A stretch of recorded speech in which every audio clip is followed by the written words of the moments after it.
Sa isang iglap, ang mundo ko ay naging isang madilim na kanvas na pinintahan ng basag na salamin at ng sarili kong dugo. At sa gitna ng lahat ng sakit at kalituhan, ang unang-unang nakita ko ay hindi ang mga kumikinang na ilaw ng ambulansya, kundi ang pares ng mga matang tila kayang paghilumin ang anumang sugat. Ang huli kong natatandaan, masaya pa ako. Minamaneho ko ang aking 4x4 sa paakyat na kalsada ng isang probinsya sa norte, habang kinukunan ang sarili ko para sa intro ng bago kong vlog. What's up, Wanderers? Bati ko sa camera na nakamount sa dashboard. This is your girl, Jana, at samahan niyo ako sa isang adventure na hindi natin malilimutan. We are heading to one of the most secluded mountain towns in the country, at sabi nila, the journey is the destination, kaya't hindi ko na natapos ang sasabihin ko. Isang rumaragasang 10-wheeler truck ang biglang sumulpot mula sa isang blind curve, kumakain ang linya ko. Sa takot, kinabig ko ang manibela pakanan. Narinig ko ang nakabibinging pag-ingit ng mga gulong sa semento, ang marahas na pagyugyog ng sasakyan, at pagkatapos ang malakas na kalabog. Tumama kami sa isang malaking puno ng akasya. Bumaliktad ang paningin ko. Ang huling nakita ko ay ang pagbagsak ng kamera ko sa sahig bago lamunin ng dilim ang aking kamalayan. Pagmulat ko, amoy kalawang at gasolina ang hangin. Umuulan na pala. Ang bawat paghinga ay may kasamang matinding kirot sa aking tagiliran. May mainit na likidong dumadaloy sa aking noo, at nang sinubukan kong gumalaw, isang matalas na sakit mula sa kaliwang braso ko ang nagpaungol sa akin. Tulong T. Mahina kong usal, pero parang kinain ng ulan ang boses ko. Nasa bingit na ako ng pagsuko nang may marinig akong kaluskos sa labas. Isang anino ang lumitaw sa basag kong bintana. Isang lalaki. Sa una, takot ang naramdaman ko. Sino siya? Anong gagawin niya sa akin? Lalo na't sa itsura niya, mukha siyang hindi mo gugustuhing makasalubong sa isang madilim na eskinita. Gusgusin ang kanyang damit, bahagyang mahaba ang buhok at balbas na tila ilang araw nang hindi naaahit at may putik sa kanyang mga bota. Pero nang magtama ang aming mga mata, nawala ang lahat ng takot ko. May kung anong kapayapaan sa kanyang mga mata. Malalim. Kalmado. Tila ba nakikita niya ang bawat hibla ng sakit at pag-aalala sa kaloob-looban ko. Dahan-dahan niyang sinubukang buksan ang pinto, pero naipit ito. Miss, ayos ka lang ba? Tanong niya. Ang boses niya, hindi magaspang gaya ng inaasahan ko. Malumanay ito at puno ng pag-aalala. Umiling lang ako, hindi makapagsalita. Napaiyak na lang ako sa sakit at sa kawalan ng pag-asa. Huwag kang mag-alala, miss. Ilalabas kita dyan, sabi niya, at sa tinig niyang iyon, naniwala ako. Hindi ko alam kung saan siya kumuha ng lakas. Ginamit niya ang buo niyang bigat para sipain at kalampagin ang pinto hanggang sa bumigay ito ng may malakas na tunog. Maingat siyang lumapit sa akin. Dahan-dahan lang. Saan ang masakit? Itinuro ko ang aking braso at tagiliran. Maingat niyang inalis ang mga piraso ng bubog na nakapalibot sa akin. Hinubad niya ang suot niyang lumang plaid na polo, at sa ilalim nito ay isang puting sando na medyo marumi na rin. Pinunit niya ang isang bahagi ng kanyang polo at itinali ito ng maingat sa aking braso para mapigilan ang pagdurugo. Salamat, sabi ko, nanginginig pa rin ang boses. Huminga ka ng malalim, utos niya habang inaalis ang seatbelt ko. Kailangan kitang buhatin. Kakayanin mo ba? Tumango ako. At ginawa nga niya. Binuhat niya ako na parang wala akong bigat. Ang mga braso niyang nakapalibot sa akin ay matipuno at malakas, kabaligtaran ng kanyang payak na itsura. Inilayo niya ako sa sasakyan at maingat na isinandal sa puno ng akasya, kung saan hindi kami gaanong mababasa ng ulan. Hinubad niya ang natitira niyang polo at ipinatong ito sa akin para hindi ako ginawin. Tanging ang sando na lang ang natira sa kanya, at nakita ko kung paano nanginginig ang kanyang mga balikat dahil sa lamig. Teka, ikaw. Sabi ko. Lalamigin ka. Ngumiti lang siya. Isang maliit, halos hindi mapansing ngiti. Mas kailangan mo yan kaysa sa akin.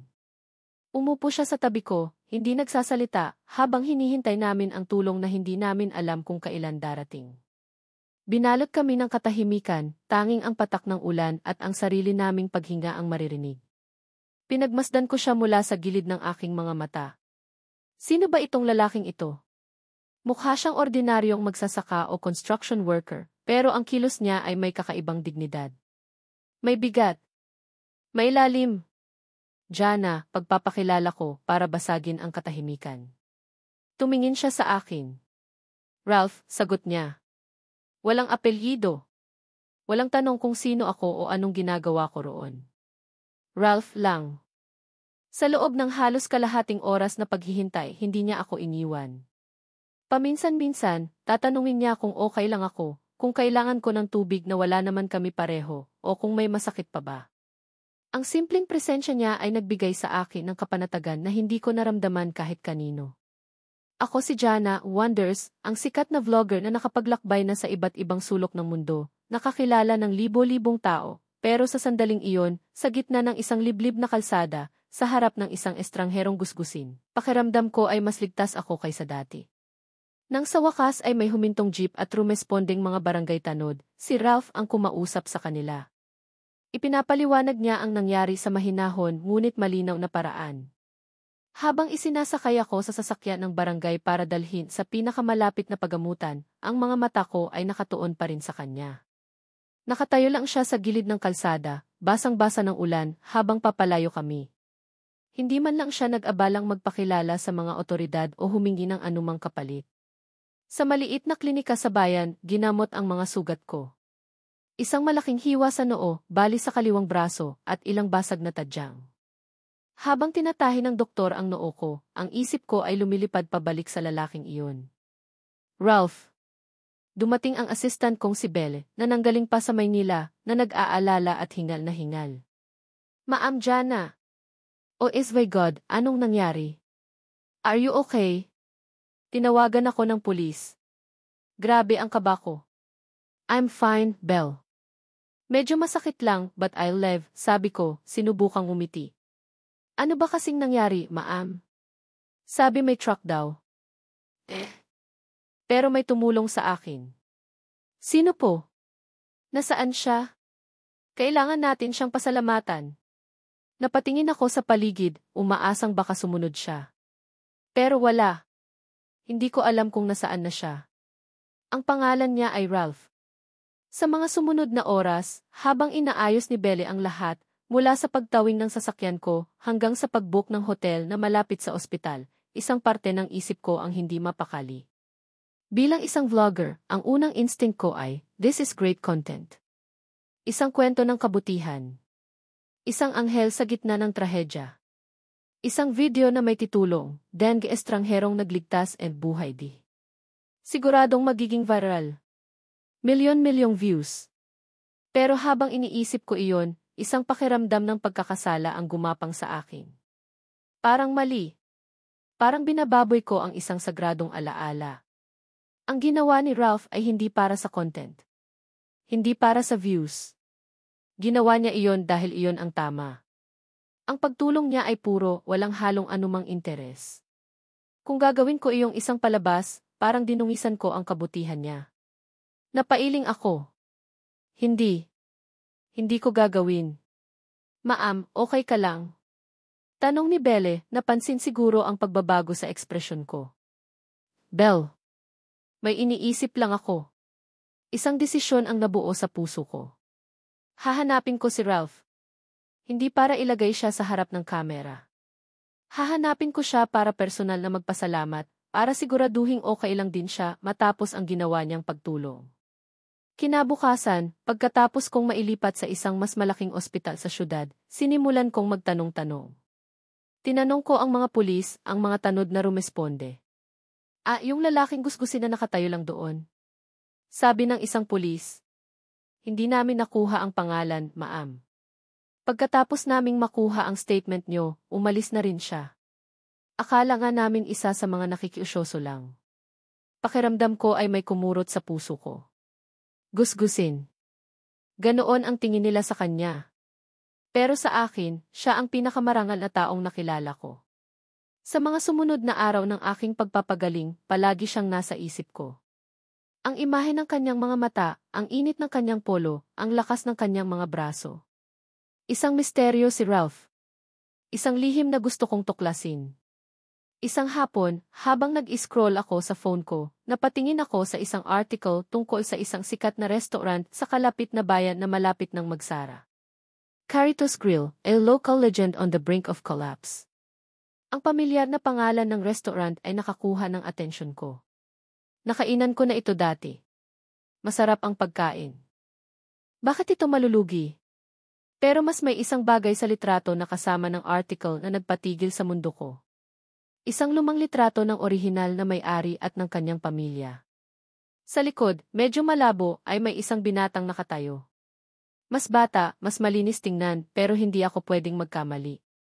Ang mga matang iyon. Ang mga mata na nakita ko sa gitna ng basag na salamin at ng sarili kong dugo. Ang mga mata ni Ralph. Pero bakit? Bakit ang isang tao na konektado sa isang sikat na restaurant ay magmumukhang pulubi sa gilid ng kalsada? Anong kwento ang itinatago niya? Ang simpleng pasasalamat na gusto kong ibigay ay biglang naging isang mas malalim na kuryosidad. Isang palaisipan na kailangan kong buuin. Bigla, ang paghahanap sa kanya ay hindi na lang tungkol sa utang na loob. Ito ay tungkol sa pag-unawa sa isang sikretong tila, mas mabigat pa kaysa sa nararamdaman kong sakit. Ilang araw kong pinakatitigan ang litratong iyon sa screen ng aking telepono, na para bang kung sapat ang tagal ng aking pagtitig. Kusang lilitaw ang mga sagot mula sa mga pixelated na ngiti.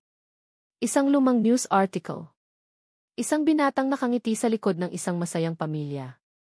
Isang Ralph na hindi ko kilala, ngunit ang mga mata ay pamilyar na pamilyar, tila ba nakaukit na sa aking memorya.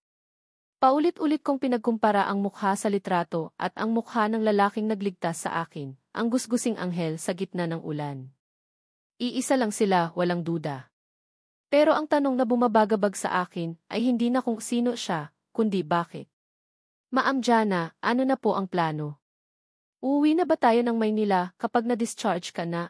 Tanong ni Belle isang umaga, habang maingat na inaayos ang mga bulaklak na ipinadala ng mga sponsor ko sa aking pribadong silid sa ospital.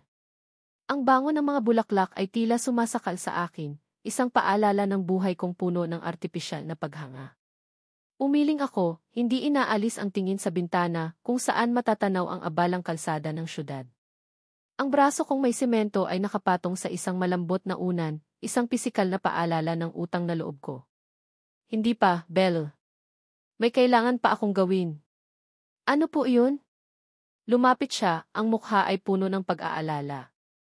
Huminga ako ng malalim, inipon ang lakas ng loob bago lumingon sa kanya.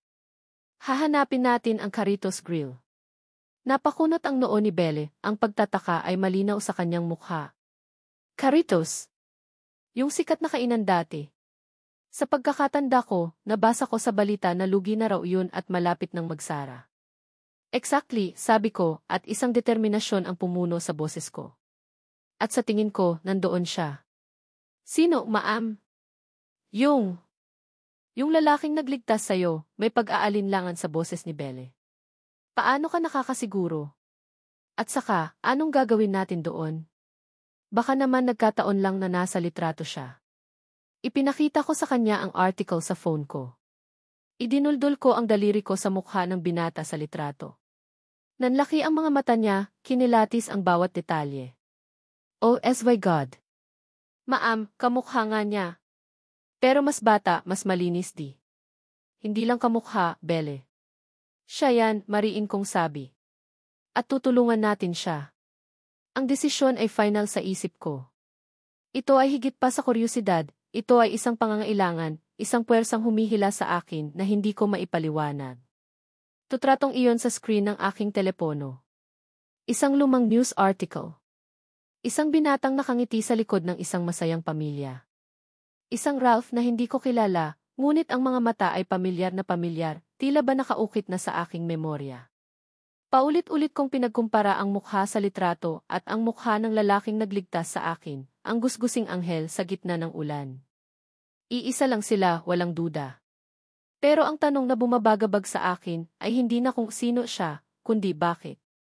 Bakit ang isang taong may koneksyon sa isang pamosong kainan ay magmumukhang palaboy sa gilid ng kalsada? Ma'am Jana, ano na po ang plano? Uuwi na ba tayo ng Maynila kapag na-discharge ka na? Tanong ni Belle isang umaga, habang inaayos ang mga bulaklak na ipinadala ng mga sponsor ko sa aking pribadong silid sa ospital. Umiling ako, hindi inaalis ang tingin sa bintana kung saan matatanaw ang abalang kalsada ng syudad. Ang braso kong may semento ay nakapatong sa isang malambot na unan. Hindi pa, Belle. May kailangan pa akong gawin. Ano po yun? Lumapit siya, may pag-aalala sa mukha. Huminga ako ng malalim bago lumingon sa kanya, ang desisyon ay buo na sa aking isip. Hahanapin natin ang Carritos Grill. Napakunot ang noo ni Belle, naguguluhan. Carritos? Yung sikat na kainan dati. Ma'am, nabasa ko sa mga comment, sabi nila sa balita, lugi na raw yun at malapit ng magsara. Exactly, sabi ko, at may kung anong determinasyon sa aking boses. At sa tingin ko, nandoon siya. Sino, ma'am? Yung nagligtas sa'yo, may pag-aalinlangan sa boses ni Belle. Paano ka nakakasiguro? Baka nagkataon lang. At saka, kung nandoon man siya, anong gagawin natin? Ulungan? Paano? Isang ideya ang biglang pumasok sa isip ko, ang ideyang itinakwil ko noong una dahil pakiramdam ko ay mali at mapagsamantala. Ngunit ngayon, iba na ang dahilan. Ngayon, ito na ang tanging paraan na alam ko. Gagawa ako ng video. Ipopromote ko ang restaurant niya. Libre. Walang bayad. Paraan ko na to para magpasalamat. Hindi ko inamin kahit sa sarili ko na higit pa sa utang na loob ang nagtutulak sa akin. May ipinakita ko sa kanya ang article sa phone ko. Itinuro ko ang malabong mukha ng binata sa likod. Nanlaki ang mga mata niya. Ay, shit, kamukha nga niya, ma'am. Grabe. Hindi lang kamukha, Belle. Siya yan, mariin kong sabi. At tutulungan natin siya. Tutulungan? Paano? Isang ideya ang biglang pumasok sa isip ko, ang ideyang itinakwil ko noong una dahil pakiramdam ko ay mali. Pero ngayon, iba na ang dahilan. Ngayon, ito na ang kuryosidad. Ngunit mayroon din kung anong paghila, isang hindi maipaliwanag na pananabik. Gusto kong makita ulit ang mga matang iyon, marinig ulit ang banging paraan na alam ko. Gagawa ako ng video. Ipopromote ko ang restaurant niya. Hindi oses niyang nagbibigay ng kakaibang kapayapaan. Gusto kong malaman kung ang kabait ako food vlogger, pero kaya kong gumawa ng kwento. Utang ko sa kanya ang buhay ko. Ito ang ipinakita niya sa akin ay totoo, o bahagi lang ng isang mas malaking kwentong hindi ko pa ang paraan ko para magbayad. Hindi ko inamin, kahit sa sarili ko, na higit pa sa utang na loob ang nagtutulak sa akin. May kuryosidad. May isang misteryosong pagnaiintindihan. Kahit tutol si Belle sa bigla ang plano, wala siyang nagawa, hila na hindi ko maintindihan. Gusto kong makita ulit ang mga matang iyon, marinig ulit ang boses niyang nagbibigay ng kakaibang kapayapaan. Kinabukasan, pagkatapos kong pilitin ang doktor na payagan na akong lumabas, nagpahatid kami sa, kahit medyo nananakit pa ang aking mga tadyang at pabigat ang sementadong braso, nag-Carritos Grill. Mula sa labas pa lang, para nang kinukurot ang puso ko. Ang pahatid kami ni Belle sa Carritos Grill. Mula sa labas, kitang-kita na ang tanda ng dating makulay na signage na nakaukit sa kahoy ay kupas na, kinain na ng araw at pagkalugi. Ang dating makulay na signage na gawa sa kahoy ay kupas na at may mga balan. May mga ligaw na damo ng tumutubo sa mga siwang ng baldosa sa labas. Ang mga baging nababakbak na ang pintura. May mga ligaw na damo ng tumutubo sa mga siwang ng baldintanang salamin ay may alikabok. Iilan lang ang nakaparadang sasakyan ato sa labas. Iilan lang ang nakaparadang sasakyan. Isang malaking kalungkutan ang boom isa roon ay isang luma at kalawanging delivery van. Nakakalungkot tingnan, lalo na alot sa lugar, lalo na't naaalala ko pa kung gaano kasigla at kapuno ng tao't naaalala ko pa kung gaano kasigla at kapuno ng tao ang lugar na ito noong hanan ang lugar na ito noong huli akong kumain dito. Maraming taon na ang nakalipas. Mauli akong kumain dito, ilang taon na ang nakalipas. Ma'am, sigurado ka ba talaga sigurado ka ba talaga dito? Bulong ni Belle, tila nag-aalangan pumasok dito. Bulong ni Belle, ang boses ay puno ng pag-aalinlangan habang nakatayo kami. Ang itsura ng lugar ay hindi kaakit-akit para sa isang vlogger na tulad ko. Sa tapat ng pinto. Tumango ako, huminga ng malalim at itinulak ang mabigat na kahoy na pinto. Pagbukas nito, isang mahinang tunog ng bell ang sumalubango ako, huminga ng malalim at itinulak ang mabigat na pinto.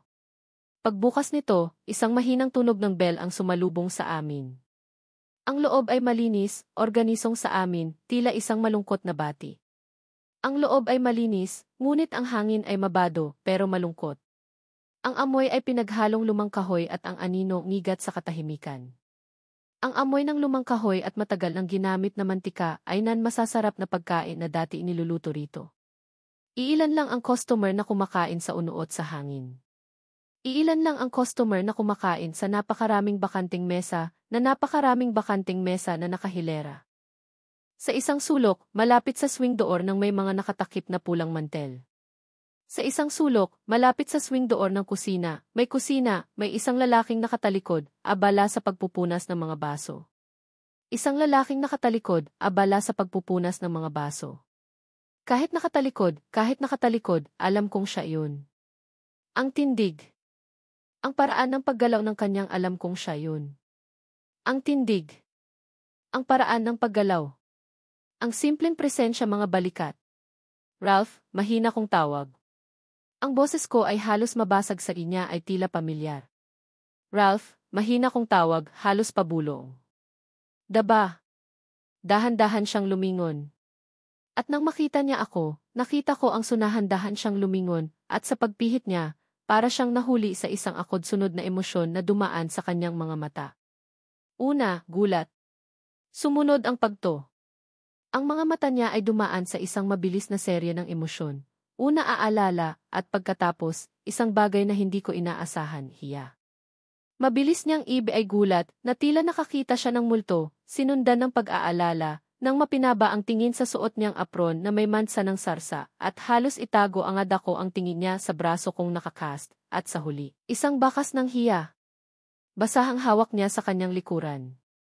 Hindi na siya gusgusin tulad noong una kaming magkita agad niyang ibinaba ang tingin sa suot niyang apron na may mansa ng sarsa, pero simple pa rin ang kanyang itsura. Kupasing maong, itim na t-shirt at ang tila nahihiya sa kanyang itsura. Hindi na siya gusgusin tulad noong una kaming magkita apron na nagpapatunay na siya ang nag-iisang nagpapatakbo ng lahat. Miss, pero simple pa rin ang kanyang ayos. Kupasing maong, itim na t-shirt at ang Jana, sabi niya, ang boses ay halos pabulong. Anong ginagawa mo rito? Ay apron na iyon. Miss Jana, sabi niya, ang boses ay halos hindi marinig. Anos ka na ba? Lumapit siya, at ang unang tiningnan niya ay ang braso kong nakakast, anong ginagawa mo rito? Ayos ka na ba? Lumapit siya, at ang unang ihihitingin niya ay puno ng sinserong pag-aalala. Okay na ako. Salamat sa iningnan niya ay ang semento sa braso ko, hindi ang mukha ko. Okay na ako. Salam niyo, sabi ko, pinilit kong umiti para itago ang sarili kong kaba. Jana na lang. Huwag nang miss. Napakamot siya sa batok, isang kilos na nagsasabing hindi siya komportable, at sayo, sabi ko, pinilit kong umiti para pagaanin ang tensyon. At Jana, sige. Maupo muna kayo. Itinuro niya ang isang mesa sa gilid, mal na lang, please. Huwag nang miss. Napakamot siya sa batok, isang kilos na nagsasayo sa ibang mga customer. Sumunod kami ni Belle. Ang katahimikan ay nakakabingi. Siyabing hindi siya komportable. CJ. Maupo muna kayo. Itinuro niya ang isang mesa sa gilid, malayo sa ibang customer. Sumunod kami ni Belle. Ang katahimikan Belle ay palingalinga, sinusuri ang lugar na tila isang crime scene investigator. Ako naman, hindi ang naglalakad kami papunta sa mesa ay nakakabingi. Si Belle ay palingalinga, sinus maalis ang tingin kay Ralph. Gusto niyo bang kumain? O kape? Saguri ang lugar na may propesyonal na mata. Ako naman, hindi maalis ang tingin kay Ralph.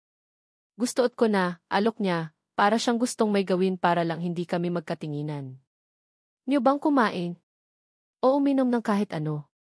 Sagot ko na, alok niya, actually, Ralph, kaya kami nandito, may iba akong sadya, panimula ko, kinalap ang lahat ng sinisikap na maging magalang na host. Actually, Ralph, kaya kami nandito, may iba akong ngas ng loob. Nandito ako para tulungan ka. Napakunot ang noo niya, sadya, panimula ko, nag-ipon muli ng lakas ng loob. Tumingin ako sa ang mga mata niya ipuno ng pagtataka. Tulungan. Ang restaurant mo pag mga mata niya. Gusto kitang tulungan. Napakunot ang noo niya at ang ilinaw ko. Gusto ko itong i-feature sa vlog ko.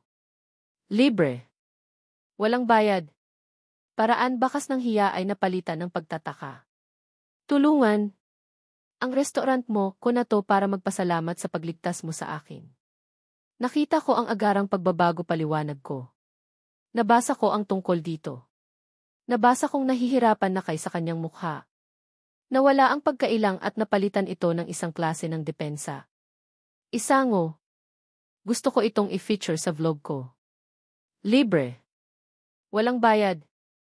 Paraan ko pader na biglang itinayo sa pagitan namin.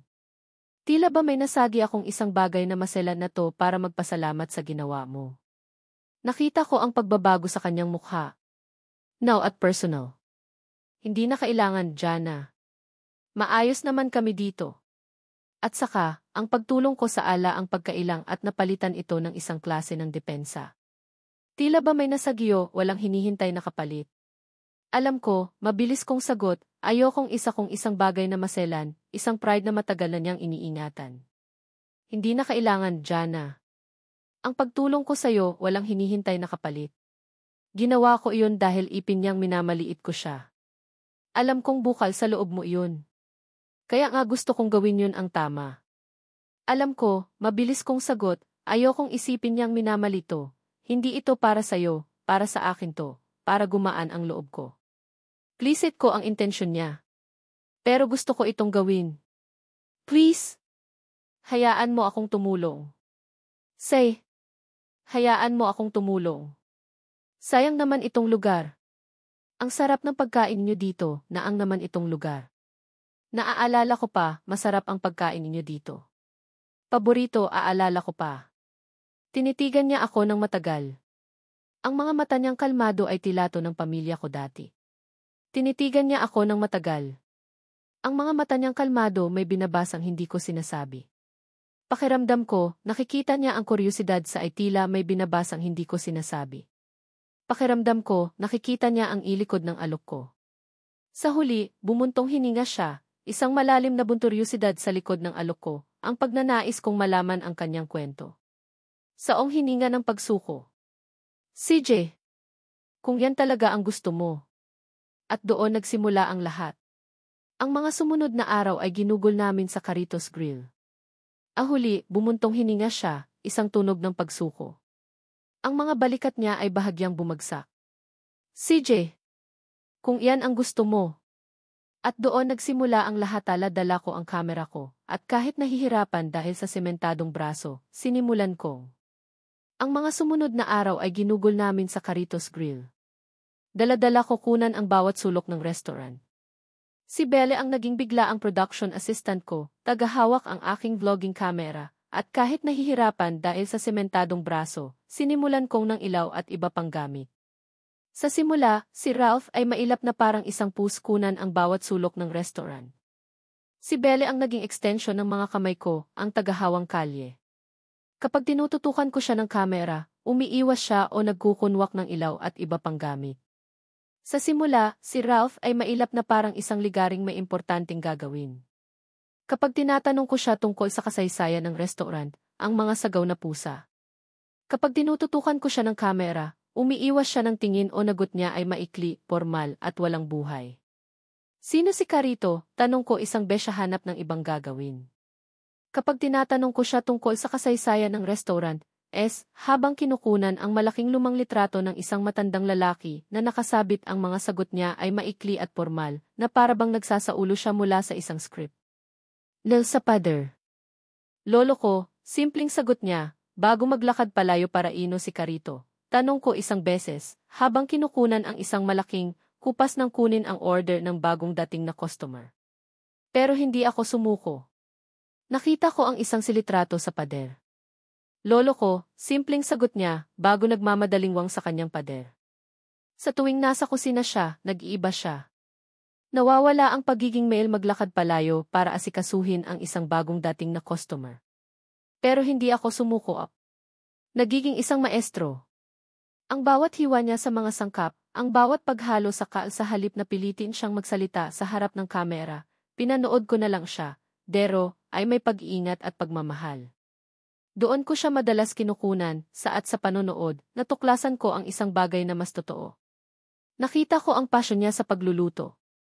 Sa tuwing papasok siya sa swing door ng kusina, nag-iiba siya. Nawawala ang kanyang natural na kaharian. Isang hapon, pagod na kami pareho. Nagluto siya ng pagiging mailap. Ang bawat hiwa niya sa mga sangkap, ang bawat paghalo sa kaldero, ay igang nahipon para sa aming tatlo. Umupo kami sa isang mesa sa likod, malayo sa mga customer. Wow, Ralph! Ang sarap, sabi ko pagkatapos kong humigop ng mainit na sabaw, may pag-iingat at pagmamahal. Doon ko siya madalas kinukunan, sa kanyang natural na habitat. Ang asim kilig nito ay gumising sa buo kong katawan. Perfect ang asim. Paano kung saan siya ang hari? Isang hapon, habang nagpapahinga kami matapos ang magmo nagagawa to. Sa unang pagkakataon mula nang magkakilala kami, nakita ko siya nga po na shoot, lumabas siya mula sa kusina na may dalang isang malaking mangkok. Amoy pangumiti ng totoo. Hindi yung pilit, hindi yung maliit lang. Isang nang lang, alam ko na. Sinigang na hipon. Wow, Ralph! Ang sarap, nasiti na umabot sa kanyang mga mata, nag-alis ng lahat ng bakas ng pagod at lungkot sa kanyang abi ko kaagad pagkatapos kong humigop ng mainit na sabaw. Tamang-tama ang asim, may mukha. Sa isang iglap, para siyang ibang tao. At ang puso ko biglang kumabog ng sipa ng anghang, at nanunuot ang tamis ng hipon. Perfect. Saan mo natut mabilis at hindi regular? Kilig. Iyon pala ang tawag sa pakiramdam na ito. Isangunan to. Sa unang pagkakataon mula nang magkita kami sa restaurant, nakita ko siyang ngumiti ng totoo. Hindi yung pilit, hindi yung maliit lang. Isang ngiti na umabot mainit na kuryenteng gumapang mula sa dibdib ko hanggang sa dulo ng aking mga daliri. Kay Lolo, sabi niya, at sa pagkakataong ito, nagpatuloy siya, sa kanyang mga mata, nag-alis ng mga guhit ng pagod sa kanyang mukha. Sa isang iglap, nawala ang boses niya inaging malambot. Paborito niya to, sabi niya, ang lahat ng bakas ng lungkot. Para siyang ibang tao. At ang puso ko biglang kumabsikreto raw sa masarap na sinigang ay hindi lang sa pampaasim, kundi sa pasensya, og ng mas mabilis. Isang mainit na pakiramdam ang gumapang sa dibdib ko. Kailangan mong hintaing lumabas ang natural na tamis ng hipon bago mo patayin ang apoy. Habkilig, ito pala iyon. Kay Lolo, sabi niya, at sa pagkakataong ito, nagsasalita siya tungkol sa lolo niya at sa mga masasayang alaala nila sa kusina. Nakita ko ang isang Ralph na mas bukas, mas malambot. Nagkwento siya tungkol sa mga patuloy siya, ang boses ay mas malambot. Paborito niya to, sabi niya, ang pangarap ng lolo niya para sa Karitos, kung paano nito pinangarap na maging lugar sikreto raw sa masarap na sinigang ay hindi lang sa pampaasim, kundi sa pasensya. Kailangan mong hintaing lumabas ang tamis ng hipon bago mo patayin ang apoy. Habang ito kung saan nagbubuklod ang mga pamilya. At ako, nakikinig lang, bawat salasalita siya tungkol sa lolo niya at sa mga alaala nila sa kusina, nakita ko ang isang ngita niya ay isinasa ulo ko, ninanamnam na parang ang sinigang na niluto niya. Ralph na mas bukas. Nagkwento siya tungkol sa mga pangarap ng lolo niya, para sa Karito nagkwento rin ako tungkol sa sarili ko. Tungkol sa pagod ko sa buhay corporate kayas, kung paano nito sinimulan ang lahat mula sa isang maliit na turo-turo.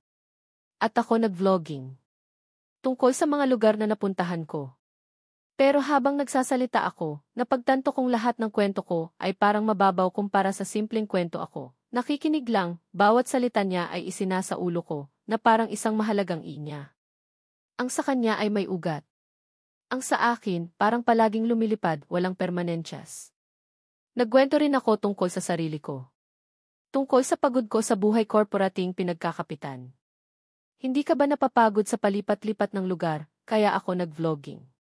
Tungkol sa mga lugar na napuntahan ko, sa mga taong nakilala ko. Tanong niya, ang kanyang tingin ay seryoso. Minsan, pag-amin ko, ngunit habang nagsasalita ako, napagtanto kong lahat ng kwento ko ay parang mababaw. Ang isang katotohanang bihira kong sabihin ng malakas. Minsan, nakakamiss din yung may sa kanya ay may ugat, nakatanim ng malalim sa isang lugar. Ang sa akin, parang palaging lumil isang lugar kang inuuwian. Isang lugar na sayo talaga. Tumingin ako sa paligidipad, walang permanenteng pinaglalagyan. Hindi ka ba napapagod sa palipat-lip ng restaurant? Tulad nito. Nagkatinginan kami. At sa ilang segundong iyon, parangat ng lugar, tanong niya, ang mga mata ay seryoso. Minsan, pag-amin ko, kami lang ang tao sa mundo. Parang may isang invisible na sinulid na humihila sa amin palapit sa isa't isa. Isang koneksyon na mas malalim pa sa pagiging magkaibigan o sa utang na loob isang katotohanang bihira kung sabihin ng malakas. Minsan, nakakamiss din. Pero sa kabila ng mga sandaling iyon ng pagbubukas, naroon pa rin ang pader. Matsyong may isang lugar kang inuuwian. Isang lugar na sayo talaga. Tumingin ako sa paligid ng restaurant. Tulad nito. Nagkatinginan kami. At sa ilang segundong ibay at mataas. Sa tuwing mapupunta ang usapan sa pamilya niya na nasa litrato, yon, parang kami lang ang tao sa mundo. Parang may isang invisible na sinulid na kumukonekta sa o sa buhay niya bago siya napunta sa Karitos, bigla siyang mananahimik. Anging dalawa, isang koneksyon na mas malalim pa sa pagiging magkaibigan o sa utang na loob init sa kanyang mga mata ay maglalaho. Magsasabi siyang, kailangan ko ng boom. Ngunit sa kabila ng mga sandaling iyon, naroon pa rin ang pader.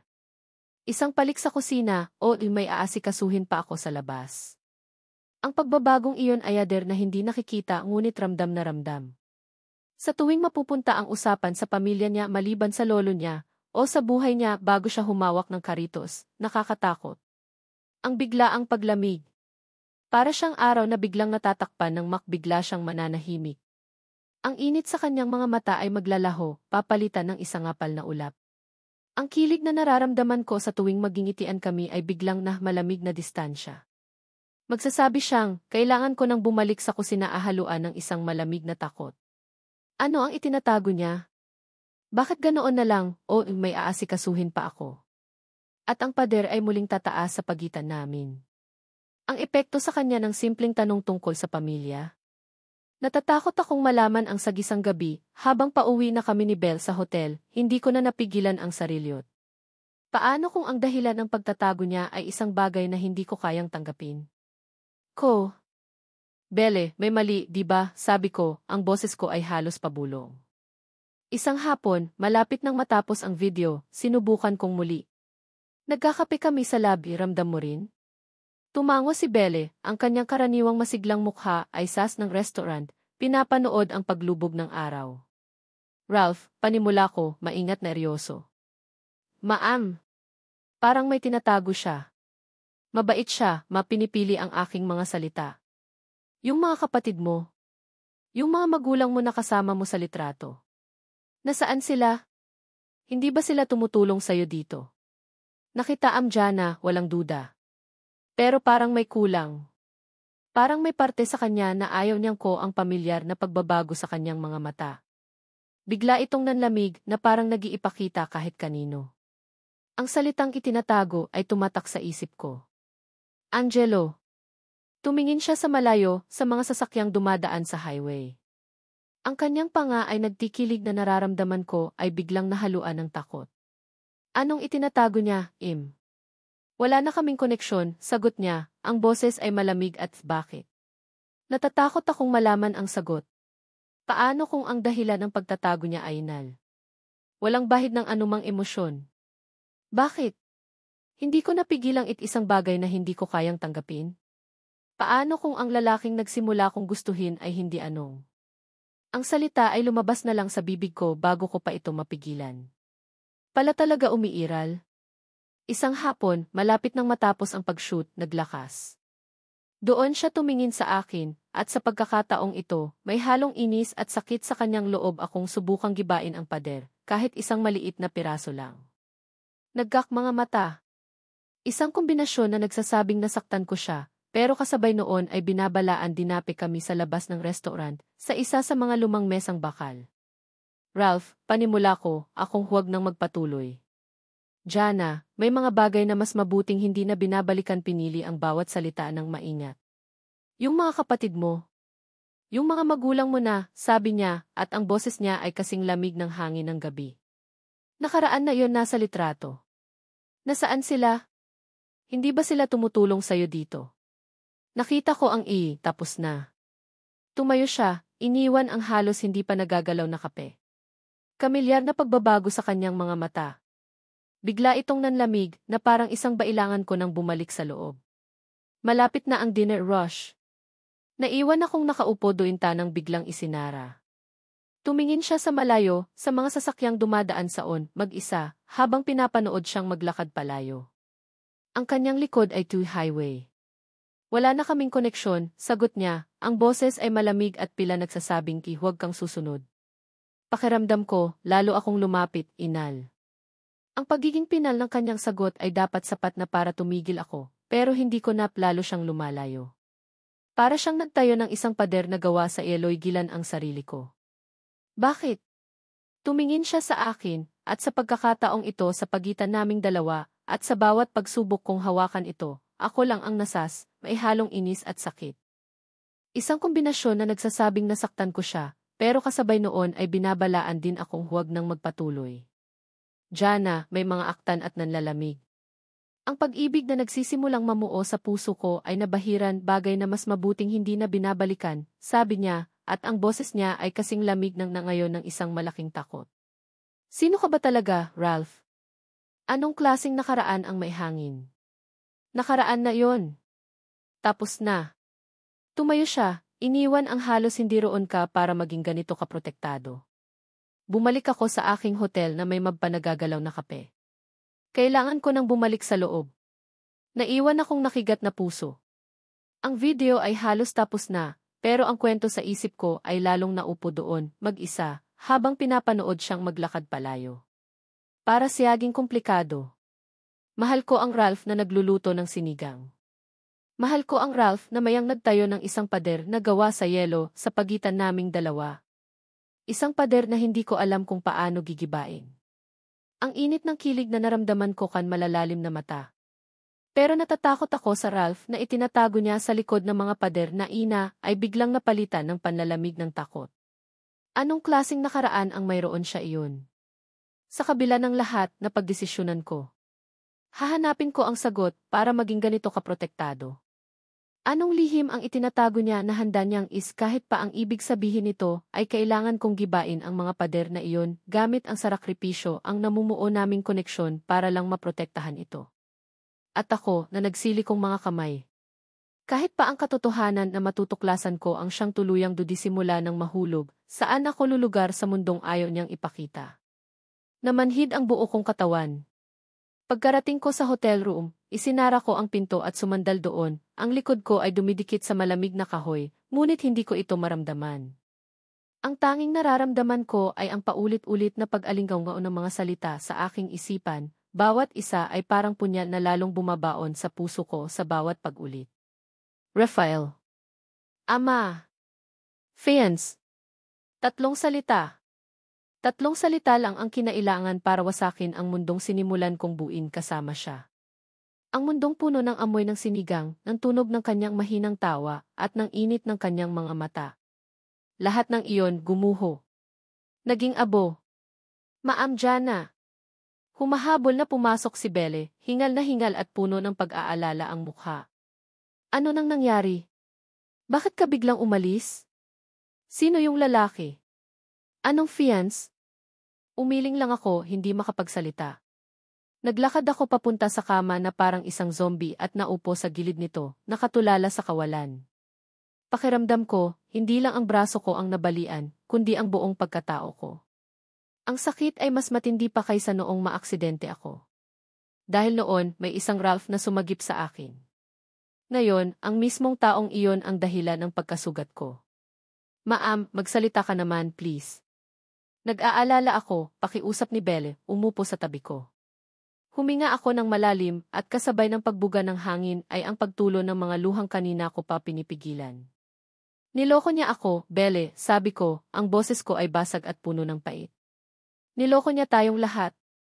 Ang lungkot na nararamdaman ko ay dahan-dahang nahaluan ng isang mas mainit, mas mapanirang emosyon, galit. Galit sa kanya, sa pagsisinungaling niya. at galit sa sarili ko sa pagiging tanga.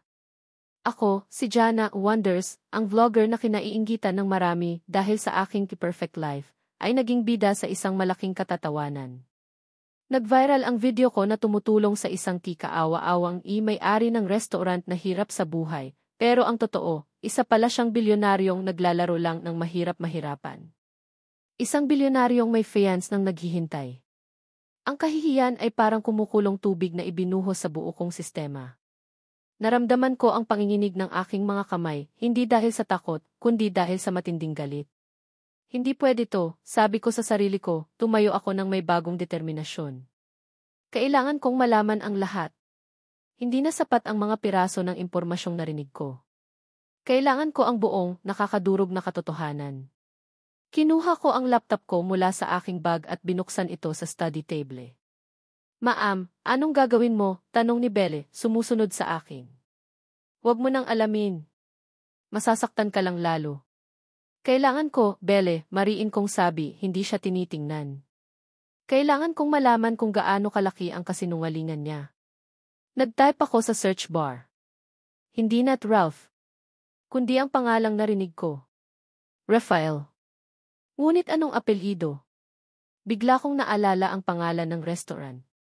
Carritos. Minsan, sa mga lumang article, binabanggit ang buong pangalan ng nagtatag.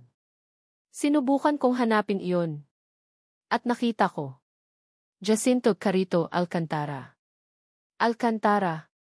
Nanginginig ang mga daliri ko habang tinatype ko ang pangalan, Rafael Alcantara. Pinindot ko ang enter at ang mga resulta na lumabas ay parang sampal sa aking mukha. Hindi lang sampal, kundi suntok na nagpatumba sa akin. Ang screen ay napuno ng mga link mula sa Forbes, Business World at mga Society magazine. Mga headline na sumisigaw ng yaman at kapangyarihan. Alcantara Group of Companies, GIS, posts record-breaking profits. Don Ricardo Alcantara, Titan of Industry. At sa gitna ng lahat ng iyon, mga litrato. Mga litrato ni Rafael Ralph Alcantara. Nakatayo siya roon, nakasuot ng isang mamahaling itim na suit, hindi ang gusgusing polo o ang aprong may mansa ng sarsa. Ang buhok niya ay maayos na nakagupit, walang bahid ng pagiging simple. Nakangiti siya sa kamera, isang ngiting formal at kalkulado, malayo sa nahihiyang ngiti na nakita ko sa Carritos. Katabi niya ang kanyang ama, si Don Ricardo Alcantara, ang lalaking nakita ko kanina. May mga litrato niya sa mga board meeting, sa mga charity gala, sa mga pagbubukas ng mga bagong high-rise building. Ito ang totoong siya. Isang prinsipe ng korporasyon. Isang tagapagmana. At habang nag-scroll ako pababa, nakita ko ang pinakamasakit sa lahat. Isang litrato mula sa isang high society event nakatayo si Rafael. Ang isang kamay ay nakahawak sa baywang ng isang napakagandang babae. Ang babae ay matangkad, balingkinitan, at nakasuot ng isang eleganteng evening gown. Ang ngiti niya ay perpekto. Ang lahat sa kanya ay sumisigaw ng yaman at sopistikasyon. Ang caption sa ilalim ng litrato, "The dashing here, Rafael Alcantara, with his beautiful fiancée, shipping heiress Beatrice Villaroman." Beatrice. B.A. Ang fiancé. Napahawak ako sa aking bibig para pigilan ang isang hikbi. Totoo nga. Lahat ay totoo. Ang buong pagkatao ni Ralph na minahal ko, o sinimulan kong mahalin, ay isang malaking ilusyon. Isang karakter na ginampanan niya. At ako ang naging audience. Ang tangang-tangang audience na pumalakpak pa sa kanyang pagganap. Isinara ko ang laptop ng may puwersa. Ang tunog ng pagkalabog nito ay sumasalamin sa pagkadurog ng puso ko. "Ma'am Jana," malungkot na sabi ni Belle, hinahaplos ang likod ko. "Iwanan mo muna ako, Belle. Please, pakiusap ko." Naintindihan naman niya. Tahimik siyang lumabas ng kwarto, iniwan akong mag-isa sa aking galit at pighati. Hindi na ako umiyak. Ang mga luha ko ay napalitan ng isang malamig na determinasyon. Hindi ito pwedeng matapos ng ganito. Kailangan niyang marinig mula sa akin kung gaano kalaki ang pinsalang ginawa niya. Kinabukasan, labag sa payo ni Belle, nagmaneho ako pabalik sa Carritos Grill. Ang bawat kilometrong tinatahak ko ay nagpapatibay sa galit sa loob ko. Pagdating ko, ang paligid ay hindi na kasing gulo ng dati. Ang miracle na dulot ng vlog ko ay tila natabunan ng iskandalong nangyari kahapon. Iilan lang ang customer. Pumasok ako sa loob. Nakita ko si Ralph na nakaupo sa isang mesa sa sulok, mag-isa, nakayuko at nakahawak sa kanyang ulo. Mukha siyang pagod at wasak. Nang marinig niya ang tunog ng bell sa pinto at makita niya ako, agad siyang napatayo. May pag-asa at takot na gumuhit sa kanyang mukha. "Jana," sabi niya, lumalakad pa palapit sa akin. "Bumalik ka." Huminto ako sa gitna ng kainan. Pinanatili ko ang distansya sa pagitan namin.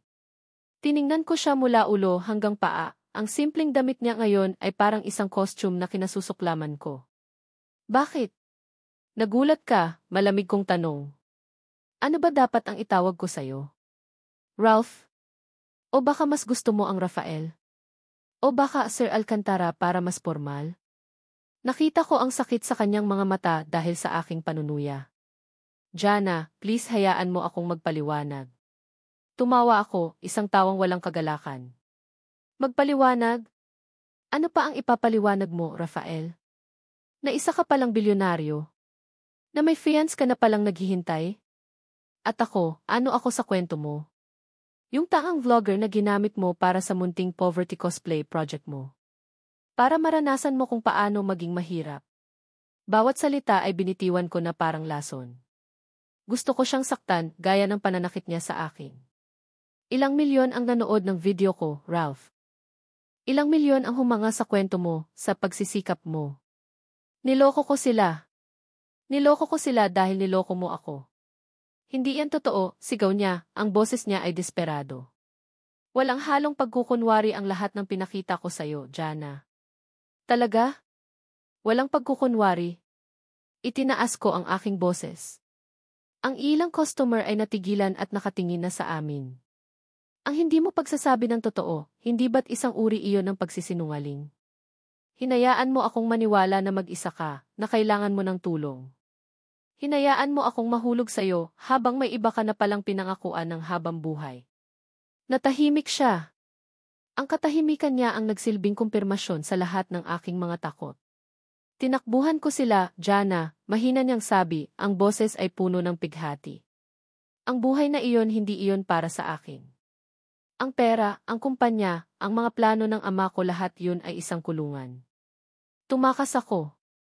Ang Caritos, ang legacy ni Lolo, ito lang ang totoo sa buhay ko. Ito lang ang sa akin. At ang fiance mo, diretso kong tanong, ang tanong na pinakakinatatakutan kong malaman ang sagot. Kasama ba siya sa mga bagay na tinakbuhan mo? O naghihintay lang siya sa pagbabalik ng nawawalang prinsipe? Napayo ko siya. Hindi siya makatingin sa mga mata ko. "Jana, komplikado."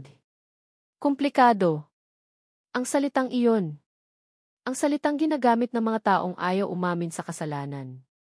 Para sa akin, ang komplikado ay hindi sagot. Ito ay isang pag-amin na totoo ang lahat, na hindi niya kayang itanggi ang babaeng iyon, na ang relasyon nila, gaano man kapilit, ay umiiral. Iyon na ang huling patak. Ang huling piraso ng pag-asa sa puso ko ay tuluyan ng namatay. Tumalikod ako. Ang galit na nararamdaman ko kanina ay napalitan ng isang malalim at nagielong lungkot.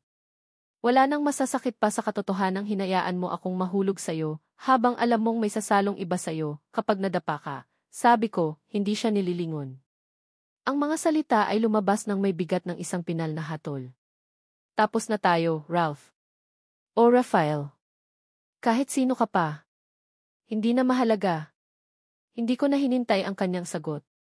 Naglakad ako palabas ng pinto, bawat hakbang ay palayo sa kanya, palayo sa mga kasinungalingan niya. Hindi na ako tumakbo na parang isang nasaktang bata. Naglakad ako ng may dignidad ng isang babaeng dinurog, ngunit pinipilit na muling buuin ang sarili. Nang makalabas ako at marinig muli ang pagtunog ng bell sa pinto, alam kong hindi lang isang kabanata ang isinasara ko. Isinasara ko na ang buong libro. Ang mga sumunod na araw ay parang isang mahabang panaginip na ayaw magising. Bumalik kami ni Belle sa Maynila, pero ang isip at puso ko ay naiwan sa probinsya, sa loob ng isang restaurant na puno ng kasinungalingan. Sinubukan kong ibalik ang sarili ko sa dati. Nag-post ako ng mga bagong video, isang review ng isang bagong bukas na cafe, isang feature sa isang art exhibit, pero lahat ay pilit. Ang ngiti ko sa kamera ay hungkag. Ang mga salitang lumalabas sa bibig ko ay walang buhay. Ang mga wanderers ko, ang mga followers ko ay nakahalata. Parang ang lungkot ni Ma'am Jana lately. Iba na yung energy. We miss the old Jana. Sana okay ka lang, idol. Ang bawat komento ay parang maliliit na karayom na tumutusok sa aking konsensya. Paano ako magiging okay kung ang taong pinagkatiwalaan ko, ang taong sinimulan kong mahalin, ay dinurog ako ng ganito? Pero ang pinakamasakit sa lahat ay ang mga tawag at text na hindi ko sinasagot. Gabi-gabi tumatawag si Ralph. Araw-araw nagpapadala siya ng mga mensahe. Jana, please. Kausapin mo ako. Hindi ko kayang mawala ka ng ganito. Pakinggan mo lang ako. Kahit 10 minuto lang. Pagkatapos, kung ayaw mo na talaga, hindi na kita guguluhin. Bawat mensahe ay binabasa ko, at bawat basa ay nagdudulot ng sariwang kirot. Isang parte sa akin ang gustong maniwala, gustong pakinggan ang anumang sasabihin niya. Ngunit ang pride at sakit na nararamdaman ko ay mas malakas. Para saan pa? Para mas lalo akong masaktan? Para muli akong maniwala sa mga kasinungalingan niya? Isang gabi hindi ko na natiis. Pagod na ako sa pag-iyak. Pagod na ako sa pagiging malungkot. Pagod na ako sa pagpapanggap na okay ako. Nireplyan ko siya, isang maikli ngunit matalas na mensahe. Huwag mo na akong tawagan o i-text. Tapos na tayo. Burahin mo na ang number ko. Pagkatapos kong isend iyon, ibinato ko ang phone ko sa kama at humagulgol. Iyon na sana ang katapusan. Iyon na sana ang magbibigay sa akin ng kapayapaan. Pero kinabukasan, isang hindi inaasahang bisita ang dumating sa lobby ng kondominium ko. Tumawag ang guard, sinasabing may isang Ralph na naghahanap sa akin. Napatayo ako sa gulat at inis. Ang kapal ng mukha niya. Sinundan niya ako hanggang dito sa Maynila? Sabihin mo wala ako, utos ko sa guard sa intercom. Ma'am, ayaw po umalis. Sabi niya, maghihintay daw po siya kahit gaano katagal. Ang galit ko ay muling umakyat. Sino siya sa akala niya? Ibinaba ko ang intercom ng may puwersa at nagmarch sa papunta sa elevator. Kailangan kong tapusin ito ng harapan. Pagdating ko sa lobby, nakita ko siya. Nakatayo malapit sa glass door, nakasuot ng simpleng t-shirt at maong. Ang itsura niya ay mas pagod at mas payat kaysa dati. May mga maitim na bilog sa ilalim ng kanyang mga mata. Nang makita niya ako, ang kanyang mukha ay nabuhayan ng pag-asa. Jana, sabi niya, lumalapit. Tinaas ko ang isang kamay para pigilan siya. Anong ginagawa mo dito, Ralph? Hindi ba malinaw ang sinabi ko sa'yo? Hindi ako aalis hanggat hindi mo ako pinakikinggan, sabi niya, ang boses ay desperado ngunit matatag. Kahit dito lang sa lobby. Kahit 5 minuto lang. Tiningnan ko ang paligid. Ang ibang mga residente at ang guard ay nakatingin sa amin. Ayokong gumawa ng eksena. Bumuntong hininga ako sa pagkatalo. Fine. 5 minuto. Pagkatapos, aalis ka at hindi na magpapakita sa akin kailanman. Umupo kami sa isang sofa sa isang tahimik na sulok ng lobby. Nananatili akong nakahalukip-kip, ang postura ko ay nagsasabing hindi ako interesado sa anumang sasabihin niya. Huminga siya ng malalim, tila nag-ipon ng lakas. Una sa lahat, Jana, sorry. Sorry sa hindi ko pagsasabi sa iyo ng totoo mula sa simula. Natakot ako. Natakot ako na kapag nalaman mo kung sino talaga ako, lalayo ka. Ngumisi ako. Well, tama ka. Lumayo nga ako. Hindi niya pinansin ang panunuya ko. Nagpatuloy siya. Ang pamilya ko. Ang ama ko kontrolado niya ang lahat. Mula pagkabata, nakaplano na ang buhay ko. Ang kursong kukunin ko, ang trabahong papasukan ko, kahit ang mga kaibigan ko. Ang Alcantara Group ay hindi lang isang kumpanya para sa kanya, ito ang kanyang kaharian. At ako ang tagapagmana, ang prinsipe na walang karapatang tumanggi. Habang nagsasalita siya, nakita ko ang pait sa kanyang mga mata. Hindi ito pag-arte. Ito ay isang sakit na matagal na niyang dinadala. Sinubukan kong lumaban. Sinubukan kong sabihin sa kanya na hindi iyon ang gusto ko. Ang gusto ko lang ay magluto. Ang magpatuloy sa sinimulan ni Lolo Carito. Pero para sa kanya, isa iyong kahihiyan. Isang karinderya na sumisira sa pangalan ng mga Alcantara. Naalala ko ang sinabi ng ama niya sa restaurant. Pinapahiya mo ang pangalan ng pamilya. Isang araw, hindi ko na kinaya, pagpapatuloy niya, ang boses ay nanginginig na. Iniwan ko ang lahat. Ang credit cards, ang cots, ang condo unit. Nag-iwan lang ako ng isang sulat. Tumakas ako at umuwi sa probinsya, sa Caritos. Iyon lang ang lugar na naramdaman kong malaya ako. Doon, ako lang si Ralph, ang apo ni Lolo Carito. Walang Rafael Alcantara. Nakinig lang ako, ang pader na itinayo ko sa paligid ng puso ko ay unti-unting nagkakalamat. At si Beatrice dito, napahinto siya. Napayo ko. Ito ang parte na pinakakinatatakutan kong marinig. Arranged marriage yun, Jana. Isang business deal sa pagitan ng pamilya namin at ng pamilya niya. Hindi ko siya mahal. Hindi niya ako mahal. Para sa kanya, isa itong transaksyon para pag-isahin ang dalawang malaking kumpanya. Para sa akin, isa itong sentensya. Tumingin siya sa akin, ang kanyang mga mata ay puno ng pagsusumamo. Bago pa ako tumakas, sinubukan kong kanselahin ang engagement. Nagmakaawa ako sa ama ko. Pero nagbanta siya. Sinabi niyang kung hindi ako magpapakasal kay Bea, sisirain niya ang Caritos. Bibilhin niya ang lupa, ipapasara niya ito, at buburahin niya sa mapa ang nag-iisang bagay na mahalaga sa akin. Kaya ako tumakas. Akala ko, kapag nawala ako, titigilan na nila ako. Natahimik ako. Ang galit na nararamdaman ko ay dahan-dahang napapalitan ng awa. Ang kwento niya, kung totoo man, ay hindi kwento ng isang aroganteng bilyonaryo, kundi kwento ng isang presong nakagapos sa gintong kadena. Pero ang pinakamalaking pagkakamali ko, sabi niya, at ngayon, may luha ng namumuo sa kanyang mga mata. Ay ang hindi pagsasabi sa'yo ng lahat ng ito noong nagsisimula pa lang tayong magkalapit. Duwag ako, Jana. Natakot akong husgahan mo ako. Natakot akong ituring mo akong isang kasinungalingan. Pero sa pagtatago ko, lalo lang kitang nasaktan. At iyon ang bagay na hinding-hindi ko mapapatawad sa sarili ko. Hinawakan niya ang kamay ko. Sa pagkakataong ito, hindi ko ito inalis. Hindi ko plinano na mahulog sa'yo, Jana. Dumating ka sa buhay ko noong panahong suko na ako sa lahat. Ikaw ang nagbigay sa akin ng pag-asa. Ang ngiti mo, ang pag-aalala mo, ang paniniwala mo sa akin, ikaw ang nagparamdam sa akin na baka may pag-asa pa pala. Na baka pwede pa pala akong maging masaya. Ang mga luha na kanina pa namumuo sa kanyang mga mata ay tuluyan ng pumatak. Mahal kita, Jana. Hindi bilang si Rafael Alcantara, kundi bilang si Ralph, ang simpleng lalaki na tinulungan mo. Ang pagmamahal na iyon ang pinakatotoong bagay na naramdaman ko sa buong buhay ko. Tumulo na rin ang mga luha ko. Ang sakit ay naroon pa rin, pero ngayon may kasama na itong pag-unawa. Ang pader sa puso ko ay tuluyan ng gumuho. Ang nakikita ko na lang sa harap ko ay hindi isang manloloko, kundi isang lalaking nasasaktan din, isang lalaking nagkamali dahil sa takot. Hindi ko alam kung anong sasabihin ko. Hindi ko alam kung kaya ko na ba siyang patawarin. Pero alam ko, sa sandaling iyon, na hindi ko na kayang talikuran siya ulit. Pinunasan ko ang aking mga luha. Bakit ka nandito, Ralph? Tanong ko, ang boses ko ay mahina na. Para sabihin sa'yo ang totoo, sagot niya.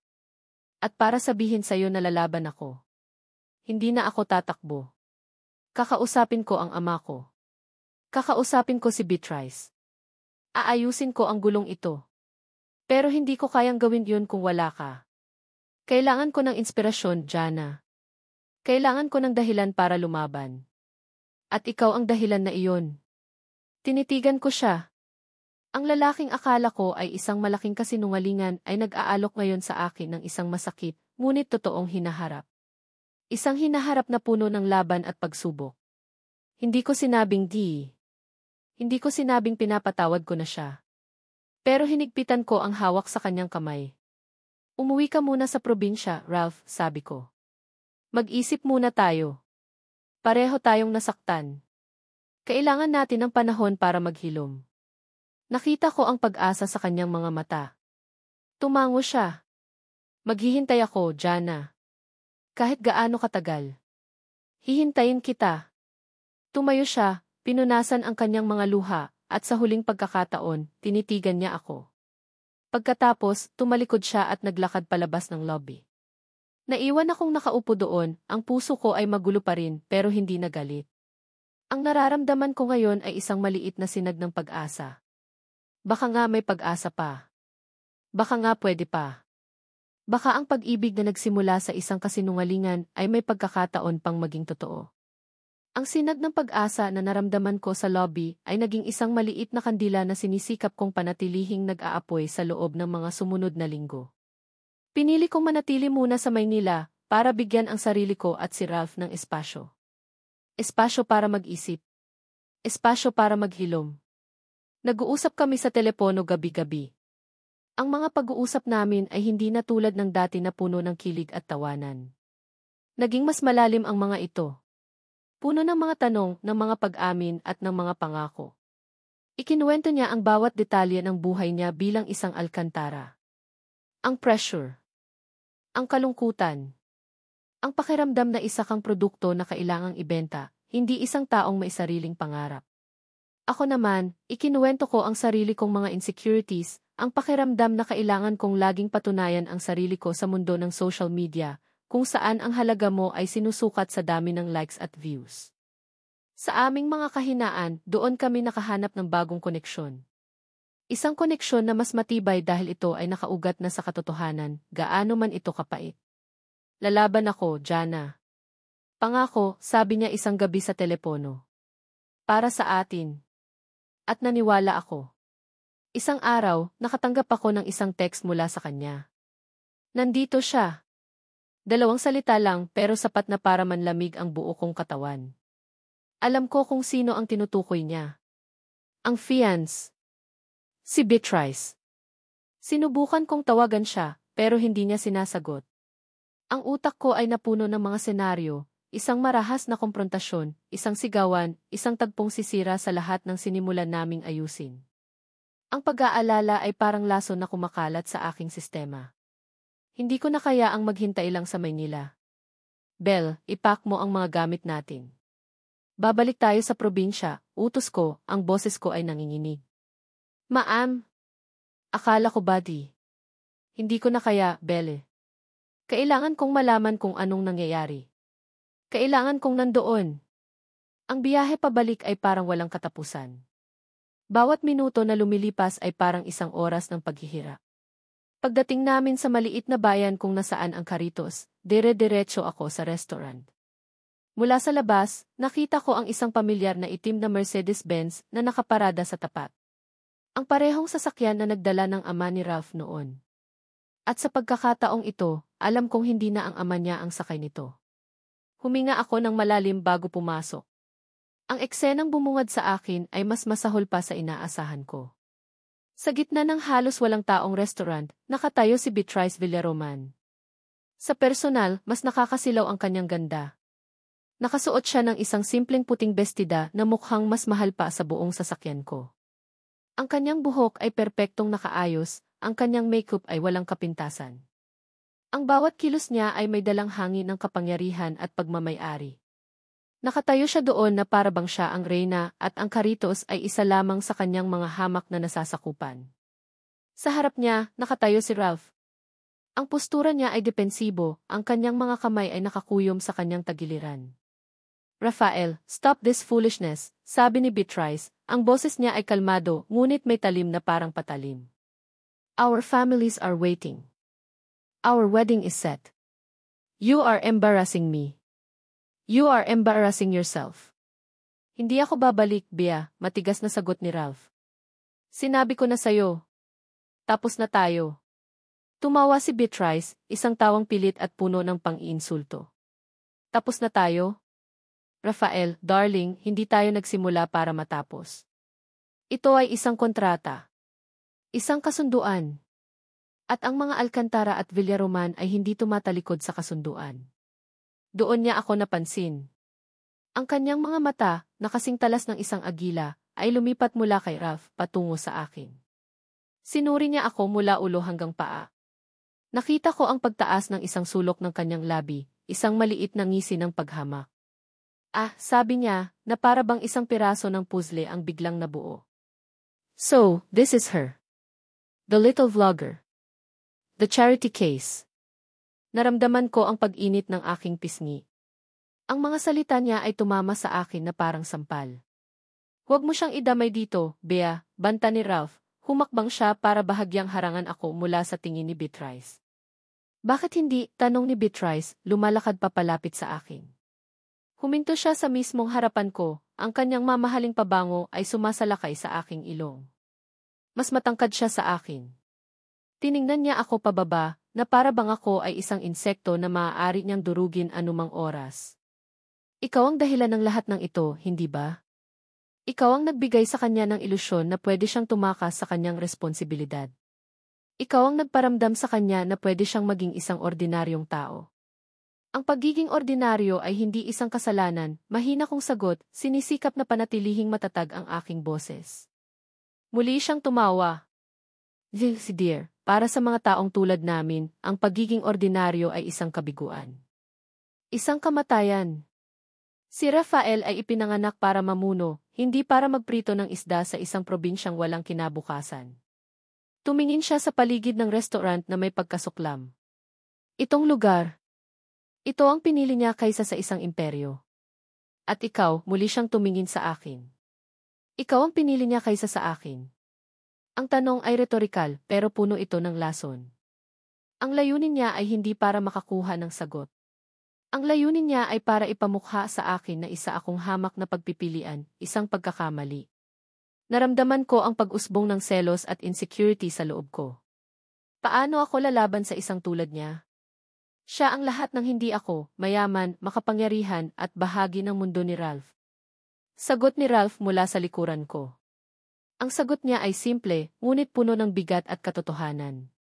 Siya ang pinili ko. Ang mukha ni Beatrice ay nag-iba. Sa isang iglap, nawala ang kanyang kalmadong panlabas. Napalitan ito ng purong galit. Kung hindi ka babalik sa akin, Rafael, sisiguraduhin kong wala kang babalikan. Hindi lang itong bulok na restaurant na ito ang mawawala sa iyo. Sisirain kita. Sisirain ko siya. Ang banta ay direktang nakatutok sa akin. Naramdaman ko ang panginginig ng aking mga tuhod. Ito na ang kinatatakutan ko. Hindi lang ito isang simpleng away ng magkasintahan. Ito ay isang digmaan sa pagitan ng mga makapangyarihang pamilya, at ako ay naipit sa gitna. Subukan mo, Bea, matapang na sagot ni Ralph, hinawakan niya ang kamay ko at hinila ako papalapit sa kanya. Oras na subukan mong saktan si Jana, makikita mo ang klase ng alkantara na hindi pa nakikita ng ama ko. Nagkatinginan sila ng matagal, isang labanan ng titigan na puno ng mga taon ng kasaysayan at sama ng loob. Sa huli, si Beatrice ang unang sumuko. Umiti siya, isang ngiting nakakakilabot. We'll see, Rafael. We'll see, sabi niya, bago tumalikod at naglakad palabas ng may dignidad, na para bang siya pa rin ang nanalo sa laban. Pagkasara ng pinto at pagkarinig sa ugong ng paalis na Mercedes-Benz, doon lang ako nakahinga. Nanghina ang aking mga tuhod at napahawak ako sa braso ni Ralph para sa suporta. Jana, ayos ka lang, tanong niya, ang mukha ay puno ng pag-aalala. Umiling ako. Hindi. Ralph, natatakot ako. Hindi natin siya kaya. Hindi natin sila kaya. Niyakap niya ako ng mahigpit. Huwag kang matakot. Nandito ako. Hindi kita pababayaan. Pero habang nakayakap ako sa kanya, ang takot ay hindi nawawala. Ang mga salita ni Beatrice ay umuulit-ulit sa aking isipan. Sisirain ko siya. Alam kong hindi ito isang pananakot lang. Ito ay isang pangako. Ang pag-ibig na sinisikap naming buuin ay nasa ilalim na ngayon ng isang malaking banta. Hindi na lang ito tungkol sa aming dalawa. Ito ay tungkol sa digmaan na handang simulan ni Beatrice para lang makuha ang gusto niya.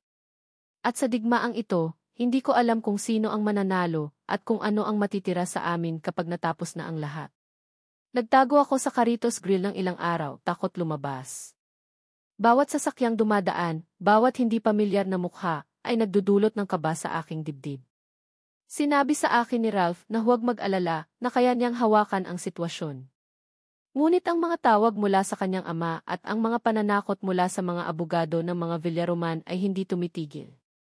Isang hapon, habang nag-iisa ako sa restaurant, dahil may pinuntahan si Ralph sa bayan, isang tawag ang natanggap ko. Isang unknown number. Nag-aalangan man, sinagot ko ito. Hello? Is this Jana Cruz? Isang formal na boses ng lalaki ang nagtanong. Yes. Who's this? My name is Attorney Salcedo. I'm calling on behalf of F. Ricardo Alcantara. Ang puso ko ay nagsimulang kumabog ng mabilis. Anong kailangan nyo? N. Alcantara would like to propose meeting with you. He has an offer that he believes you will find very beneficial. Ang salitang offered at beneficial ay nagpadala ng kilabot sa aking gulugod. Alam ko kung anong ibig sabihin nito. Susubukan nila akong bilhin. Susubukan nilang bayaran ako para iwanan si Ralph. Dito na nagsisimula ang totoong laban. At alam kong kailangan kong maging mas matatag kaysa dati. Dahil ang nakataya ngayon ay hindi na lang ang puso ko, kundi ang mismong kinabukasan na pinapangarap namin ni Ralph. Pinatay ko ang tawag ni Atty. Salcedo nang hindi nagpapaalam, ang biglaang pagputol ng linya ay isang maliit na akto ng pagsuway. Nanginginig ang kamay ko habang ibinababa ko ang telepono sa ibabaw ng mesa. Isang alok. Isang alok na beneficial. Ang mga salitang iyon ay parang dumi na idinikit sa aking pagkatao, isang mansa na mahirap alisin. Ganoon ba kababa ang tingin nila sa akin? Na ang pagmamahal ko, ang damdamin ko para kay Ralph, ay may katumbas na presyo. Na pwede itong isulat sa isang tseke at tapos na ang usapan? Ang takot na naging anino ko sa loob ng maraming araw, ang takot na baka saktan nila ako, baka sirain nila ang reputasyon ko, ay biglang nag-alab at naging isang matatag na galit.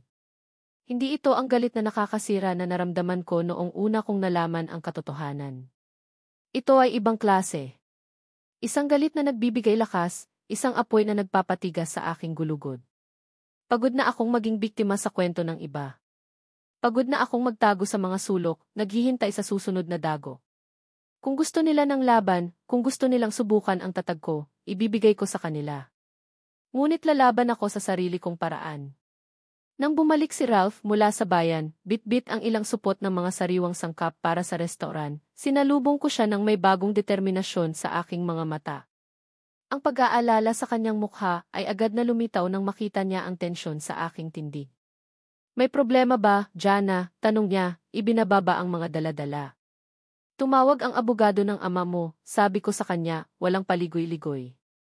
Nakita ko ang pagtiim ng kanyang panga at ang pagdilim ng kanyang mga mata. Anong sinabi niya? Binantaan ka ba nila? May offer daw sila para sa akin, sagot ko, may diin at sarkasmo sa salitang offer. Huwag kang mag-alala, hindi ko tinanggap.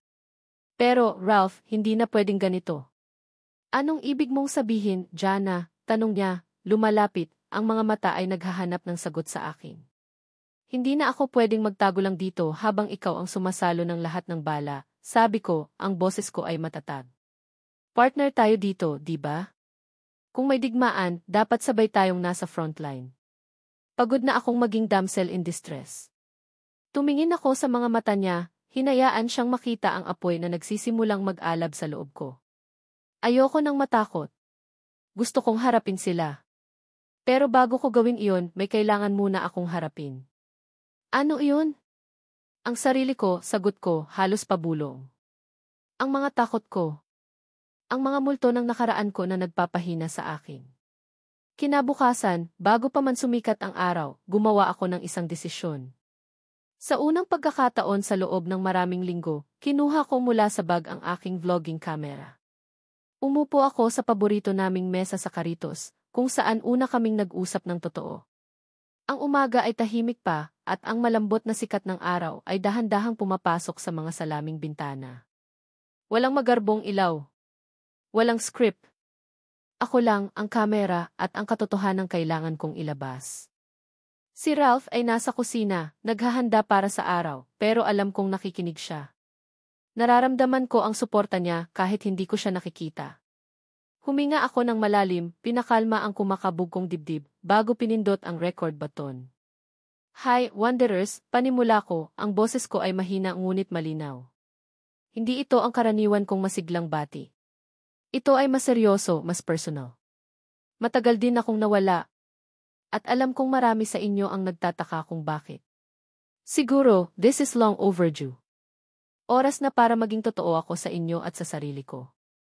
Tumingin ako diretso sa lente, na para bang kinakausap ko ang bawat isang follower ko ng personal. Ang buhay ng isang vlogger, sa paningin ng marami, ay perpekto. Laging masaya, laging may adventure. Pero ang totoo, sa likod ng kamera, tao lang din kami. Nasasaktan, natatakot, nagkakamali. Ikinuwento ko ang lahat nang hindi nagbabanggit ng mga pangalan. Ikinuwento ko ang tungkol sa pagkadapa ko, sa pagtulong ng isang estranghero, sa pag-aakalang isa siyang simpleng tao, at sa masakit na katotohanang natuklasan ko. Inamin ko ang naramdaman kong pagkagamit, ang galit, ang pait. Pero ang pinakamalaking pagkakamali ko, pagpapatuloy ko, at dito na nagsimulang mangilid ang aking mga luha, ay ang pagusga sa kanya nang hindi inaalam ang buong kwento. Hinayaan kong kainin ng pride at sakit ang puso ko. Hinayaan kong takpan ng takot ang kakayahan kong umunawa at magpatawad. Pinakinggan ko ang mga boses sa labas, pero hindi ko pinakinggan ang sarili kong puso. Huminga ako ng malalim. Lahat tayo, may mga pader na itinatayo sa paligid natin para protektahan ang ating sarili. Pero minsan, ang mga pader na iyon ang siya ring kumukulong sa atin. Ang naglalayo sa atin sa mga taong tunay na nagmamahal sa atin. Ngayon, handa na akong gibain ang mga pader ko.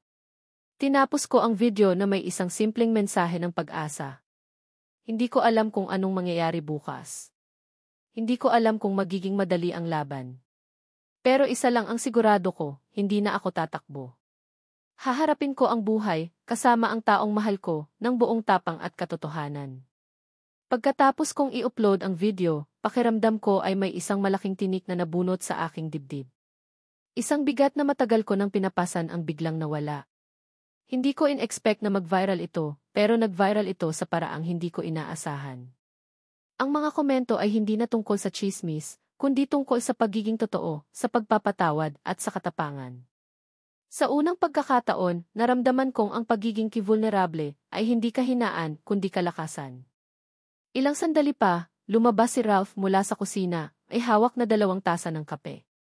Inilapag niya ang isa sa harap ko.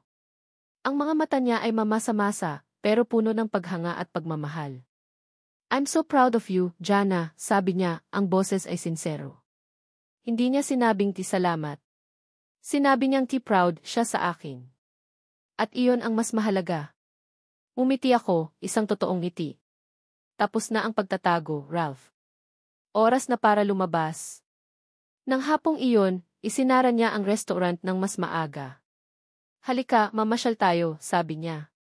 "Kailangan nating huminga." Dinala niya ako sa tabing dagat, sa isang parte ng bayan na hindi ko pa napupuntahan.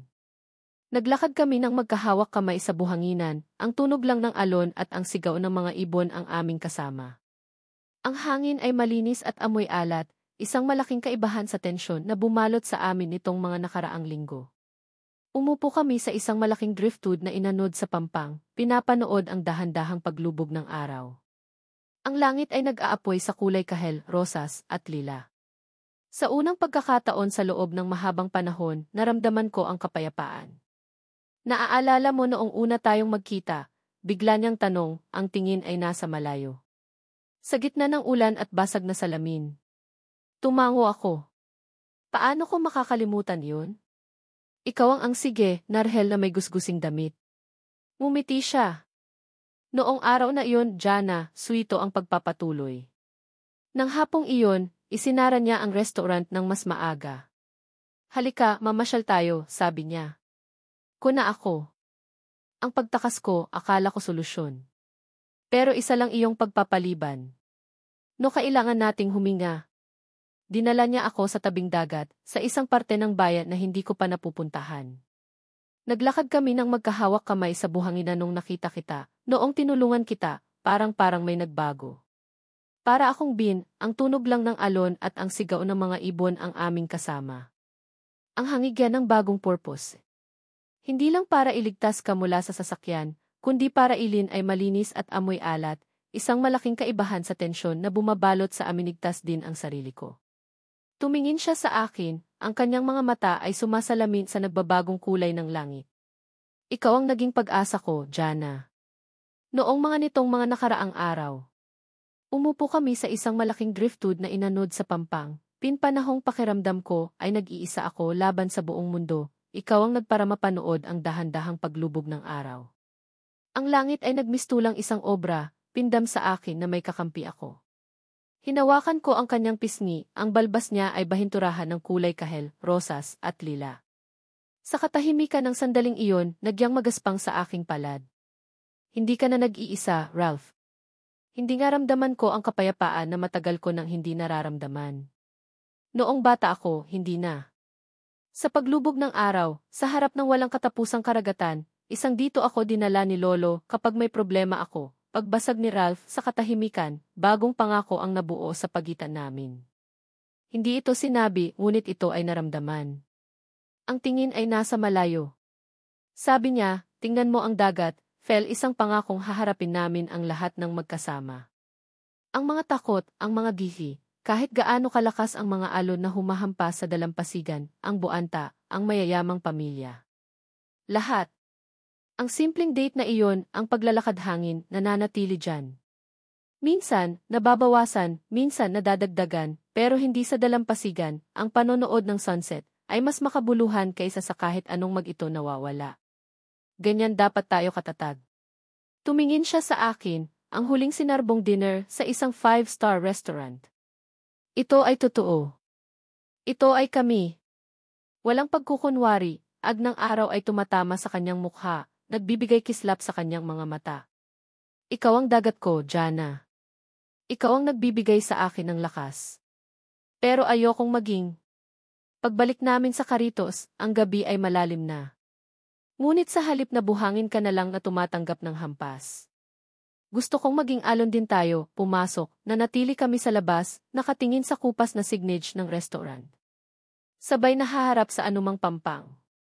Ang mga salita niya ay tumago sa puso ko. Ito ang pangarap ni Lolo, sabi ni Ralph. Isang lugar kung saan pwedeng mag-isang perpektong metapora para sa lahat ng gusto kong mangyari. Sabay tayong maging masaya ang mga tao, kahit gaano kasimple. At ipaglalaban natin yan, sabi ko iging alon, Ralph, sagot ko, hinigpitan ang hawak sa kanyang kamay. Sa hinigpitan ang hawak sa kanyang kamay. Pumasok kami sa loob ng madilim na restaurant. Lubog ng araw, isang pangako ang nabuo sa pagitan namin. Hindi isang pangakong walang hanggan o binuksan niya ang isang maliit na ilaw sa may counter, sapat lang para magbigay ng malwalang problema. Kundi isang pangakong mas makatotohanan, ang pangakong haharapin namin ang bawat ambot na liwanag sa paligid. Gusto kong ipakita sa iyo ang mundo ko, Jana, sabi niya. Ang totoong mundo ko. Dinala niya ako sa kusina, ang kanyang pagsubok ng magkasama, na ang aming pag-ibig ang magiging aming lakas. Kaharian. Ipinakita niya sa akin ang mga lumang recipe book ng lolo niya, ang mga pa. Inilapit niya ang kanyang mukha sa akin, at sa ilalim ng papalubog na araw, hinalikan niya ako. Hindi ito isang halik ng pagnanasa, kundi isang halik ng pag-asa, ngina ay naninilaw na at may mga mansa ng sarsa. Ikinuwento niya ang busy paghilom at ng isang bagong simula. Sa sandaling iyon, sa gitna ng dalampasiganawat isa. Ang sikreto sa perpektong adobo. Ang tamang paggisa para sa pinakbet, naramdaman kong buo ako ulit. Hindi na ako si Jana na durog, o si Jana ang bawat kwento ay puno ng pagmamahal at nostalgia. Pagkatapos, umakyat kami sa isang mali na takot. Ako si Jana na nagmamahal, at handang lumaban para sa pag-ibig na iyonit na hagdanan sa likod ng kusina na hindi ko napansin noon. Dinala niya ako sa isang mali. Uwi na tayo, sabi ko pagkatapos ng halik, nakangiti. Marami patait na apartment sa itaas ng restaurant. Simple lang ito, isang kama, isang maliit na mesa, at isang bintanang nakatanaw sa likod bahay. Dito ako nakatira, sabi niya, kailangang paghandaan. Pagbalik namin sa Maynila kinabukasan, ibang-iba na ang pakiramdam. Ang bigat sa aking dibdib ay napalitan ng determinasyon. Ang takot say mula noong tumakas ako. Umupo ako sa gilid ng kama. Ang lahat ay simple, ngunit malaking mga mata ay napalitan ng katapangan. Hindi na ako nag-aalala sa kung anong sasinis at maayos. Ito ang mundo ni Ralph. Hindi ang mansyon ng mga Alcantara. Hindi ang high-rise condo sa Maynila. Ito. Lumapit siya at lumuhod sa harapan ko, hinawabihin o gagawin ng mga Alcantara o Villaroman. Ang tanging mahalaga ay ang tiwala namin ni Ralph sa isa't isa. Nag-usap kami at bumuo ng plano. Hindi kami lalakan ang pareho kong mga kamay. Hindi ko maipapangako sa iyo ang isang buhay na marangya, Jana. Hindi ko maibibigay sa iyo ang mga kotseng mamahalin o mga aban sa paraang marumi. Lalaban kami ng may dignidad. Gagamitin ko ang platform ko, hindi para manira, kundi para magbigay inspirasyon. Patuloy na ipapakita ni Ralph ang kanyang talento sa Carrito Alahas na kumikinang. Ang kaya ko lang ipangako ay ito, itinuro niya ang kanyang dibdib. Ang patutunayang ang halaga ng isang tao ay wala sa yaman, kundi sa passion at dedikasyon puso ko. At ang buhay na simple pero totoo. Isang buhay na puno ng amoy ng sinigang at ng tunog ng mga alon. Isang buhay kasama ako. Tinitigan ko siya, ang lal. Nag-post ako ng isa pang video. Isang masayang video kung saan nagluluto kami ni Ralph sa kusaking minahal ko sa gitna ng kasinungalingan, ang lalaking handang iwan ang lahat para sa kalina ng Carritos. Nagtatawanan kami, nag-aasaran, habang ginagawa ang paborito kong sinigang na hipon. Ang video ay simple, pero ang mensahe ay malinaw, ayaan at pag-ibig. Ang lalaking nagpapatunay na ang tunay na yaman ay hindi nasusukat sa pera. Ang mga luha na pumatak mula sa aking mga mata sa pagkakataong masaya kami. Totoo kami. At hindi kami magpapatibag. Ang reaksyon ng mga tao ito ay hindi na luha ng sakit o galit. Ito ay luha ng purong kaligayahan at pag-ibig ay positibo. Ang T-Love team namin na nagsimula sa isang kontrobersya ay naging simboloid. Sabi ko, ang boses ko ay nanginginig sa emosyon. Ralph ng paglaban para sa tunay na pag-ibig. Ang kapayapaan ay bumalik sa yan ang buhay na gusto ko. Kasama ka. Hinilan niya ako para sa isang halik. Isang aming mga puso, isang kapayapaang pinanday ng pagsubok at pinatibay ng pagmamhalik na naglalaman ng lahat ng aming pinagdaanan, ang sakit, ang pag-asa, ang ahal. Alam naming hindi pa tapos ang laban. Ang katahimikan mula sa kampo ng mga Alcantara pagpapatawad at ang pangako ng isang bagong simula. Sa maliit na apartment na iyon ay nakakabahala. Pero sa ngayon, sapat na ang magkasama kami.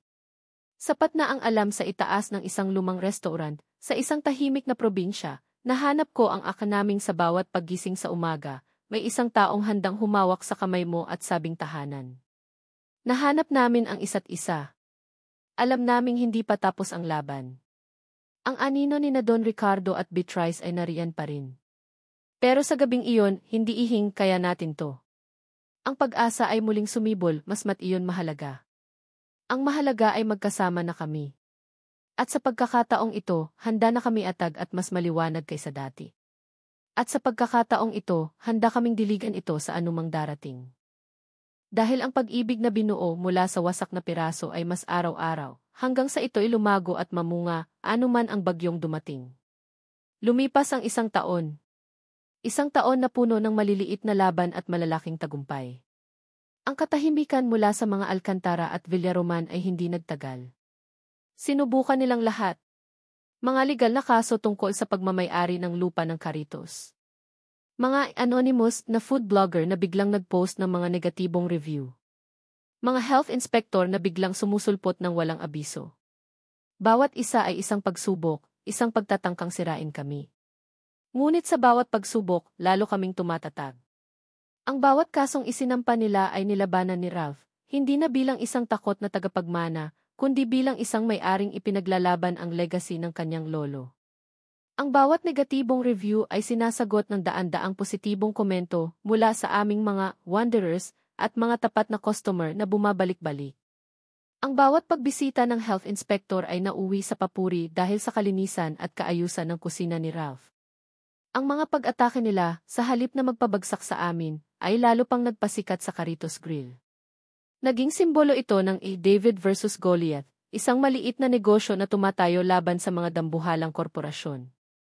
At kami ni Ralph, ang aming kwento, ay naging inspirasyon. Ako naman, tuluyan ko nang tinalikuran ang dating format ng aking vlog. Hindi na ito tungkol sa mga magagarang destinasyon. Naging tungkol ito sa mga kwento ng mga ordinaryong tao na may pambihirang puso. Tinampok ko ang mga magsasaka, mangingisda, at maliliit na negosyante sa probinsya. Ang aking channel ay naging isang platform para sa pagbibigay boses sa mga walang boses. At sa proseso, natagpuan ko ang tunay na kahulugan ng aking pagiging isang key wanderer, hindi ang paghahanap ng mga lugar, kundi ang paghahanap ng mga kwento ng pag-asa. Isang araw, isang hindi inaasahang sulat ang dumating. Galing ito kay Don Ricardo Alcantara. Hindi ito galing sa abogado, kundi sulat kamay mismo ng matanda. Inaanyayahan niya kaming dalawa ni Ralph para sa isang hapunan. "Huwag kang pumunta, Ralph," sabi ko, puno ng pag-aalinlangan. "Baka patibong lang yan." Umiling si Ralph. "Kailangan kong pumunta, Jana. Kailangan kong tapusin ito." Hindi bilang si Rafael Alcantara na tumatakbo, kundi bilang si Ralph na humaharap. Tumingin siya sa akin. "Pero hindi ko kayang gawin to ng mag-isa. Samahan mo ako." At sinamahan ko siya. Ang hapunan ay ginanap sa mansyon ng mga Alcantara. Isang lugar na sa isip ko lang nakikita, ngunit ngayon ay nasa harapan ko na. Ito ay malaki, malamig at puno ng mga mamahaling bagay na walang buhay. Sinalubong kami ni Don Ricardo. Mas matanda na siya tingnan kaysa dati. Ang kapangyarihan ay naroon pa rin sa kanyang tindig, ngunit mayroon ng bahid ng kapaguran sa kanyang mga mata. Ang hapunan ay tahimik at formal. Pagkatapos, sa kanilang malawak na library, doon siya nagsalita. "Natalo mo ako, anak," sabi niya, nakatingin kay Ralph. Hindi ito tunog pagsuko, kundi isang pag-amin. "Akala ko, ang lahat ay kayang bilhin ng pera at kapangyarihan. Akala ko, kaya kong diktahan ang tadhana mo. Nagkamali ako." Tumingin siya sa akin. "At ikaw, Hija," sabi niya. "Minamaliit kita. Akala ko isa ka lang simpleng babae na naghahabol sa yaman ng anak ko.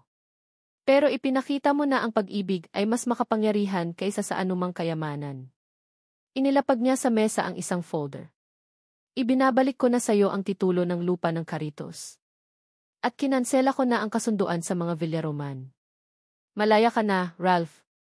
Natahimik kami. Hindi namin ito inaasahan. "Bakit?" tanong ni Ralph. "Dahil pagod na akong mapag-isa," sagot ng matanda, at sa unang pagkakataon, nakita ko ang kahinaan sa kanyang boses. Ang lahat ng pinaghirapan ko, para saan kung wala akong pamilyang kasama? Nakikita ko kung gaano kakasaya. At sa buong buhay ko, ngayon lang kita nakitang ganyan kasaya. Isang ama, kahit gaano katigas, iyon lang naman ang tunay na gusto para sa kanyang anak. Tumayo si Don Ricardo at lumapit kay Ralph. Sa isang kilos na hindi ko kailanman inakalang makikita, niyakap niya ang kanyang anak. Isang yakap na mahigpit at puno ng mga taon ng hindi nasabing pagmamahal at pagsisisi. Umalis kami sa mansyon na iyon na may magaan na puso. Ang huling hadlang ay nawala na. Ang digmaan ay tapos na. Makalipas ang ilang buwan, sa dalampasigan kung saan namin binuo muli ang aming mga pangarap, lumuhod si Ralph sa aking harapan. Hawak niya ay hindi isang mamahaling singsing na may diamante, kundi isang simpleng singsing na gawa sa pinakintab na kabibe.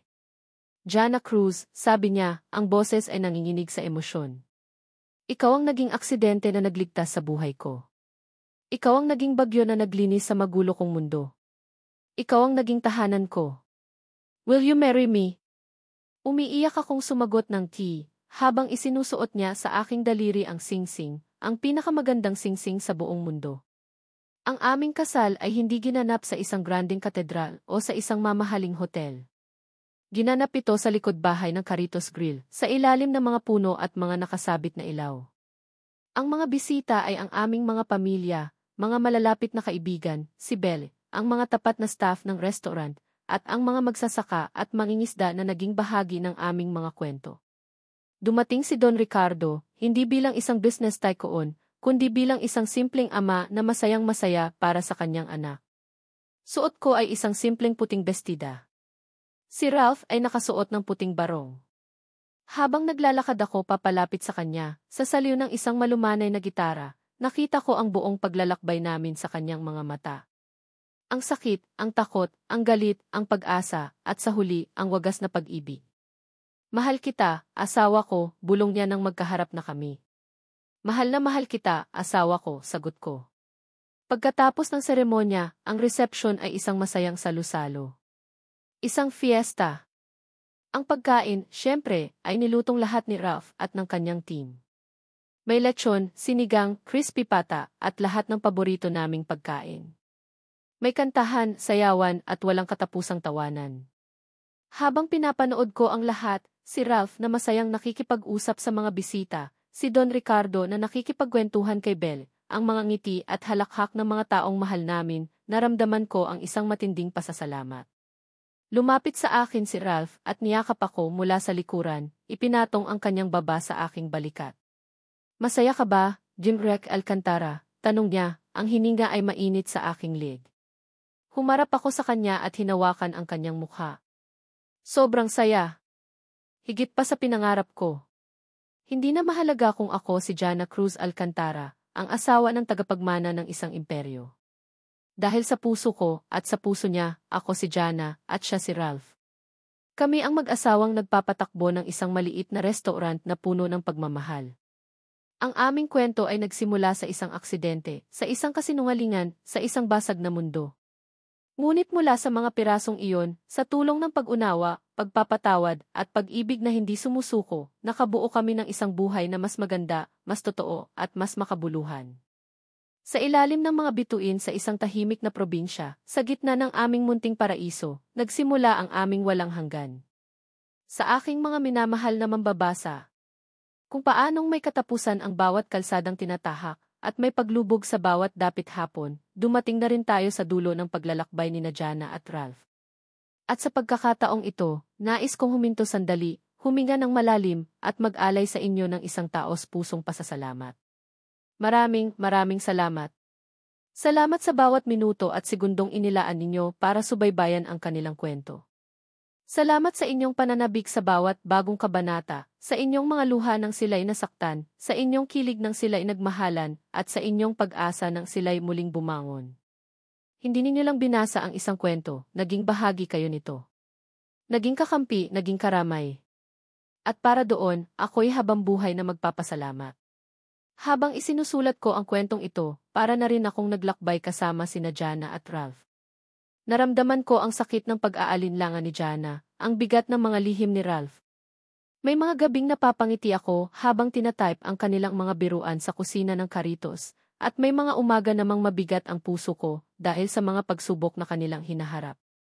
Ang pagsulat ng kanilang kwento ay naging isang paalala sa akin na tayong lahat, mayaman man o mahirap, sikat man o simple, ay may kanya-kanyang krus na pinapasan at may iisang bagay na hinahanap, ang isang lugar o isang tao na matatawag nating tahanan.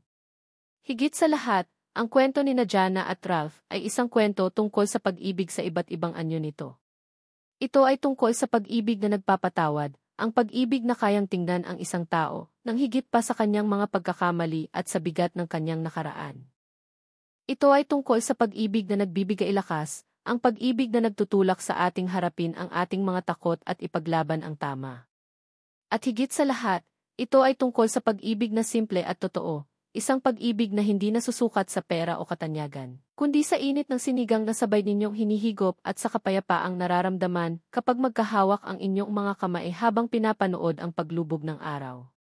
Sana, sa paglisan ninyo sa mundo ni Jana at Ralph, baunin ninyo ang aral na walang pader na hindi kayang gibain ng pag-unawa, walang sugat na hindi kayang paghilumin ng pagpapatawad, at walang digmaang hindi kayang ipanalo ng pag-ibig na wagas. Ngayon, ako naman ang gustong makinig sa inyo. Ano ang naramdaman ninyo? Aling bahagi ng kwento ang pinakatumatak sa inyong puso? Nais kong mabasa ang inyong mga saloobin sa comment section. At kung ang kwentong ito ay nakaantig sa inyo, huwag po kayong mag-atubiling ibahagi ito sa inyong mga kaibigan at mahal sa buhay. Muli, mula sa kaibuturan ng aking puso, maraming salamat sa pagsama sa akin sa paglalakbay na ito. Hanggang sa ating susunod na kwento. Nagmamahal. Ang inyong manunulat.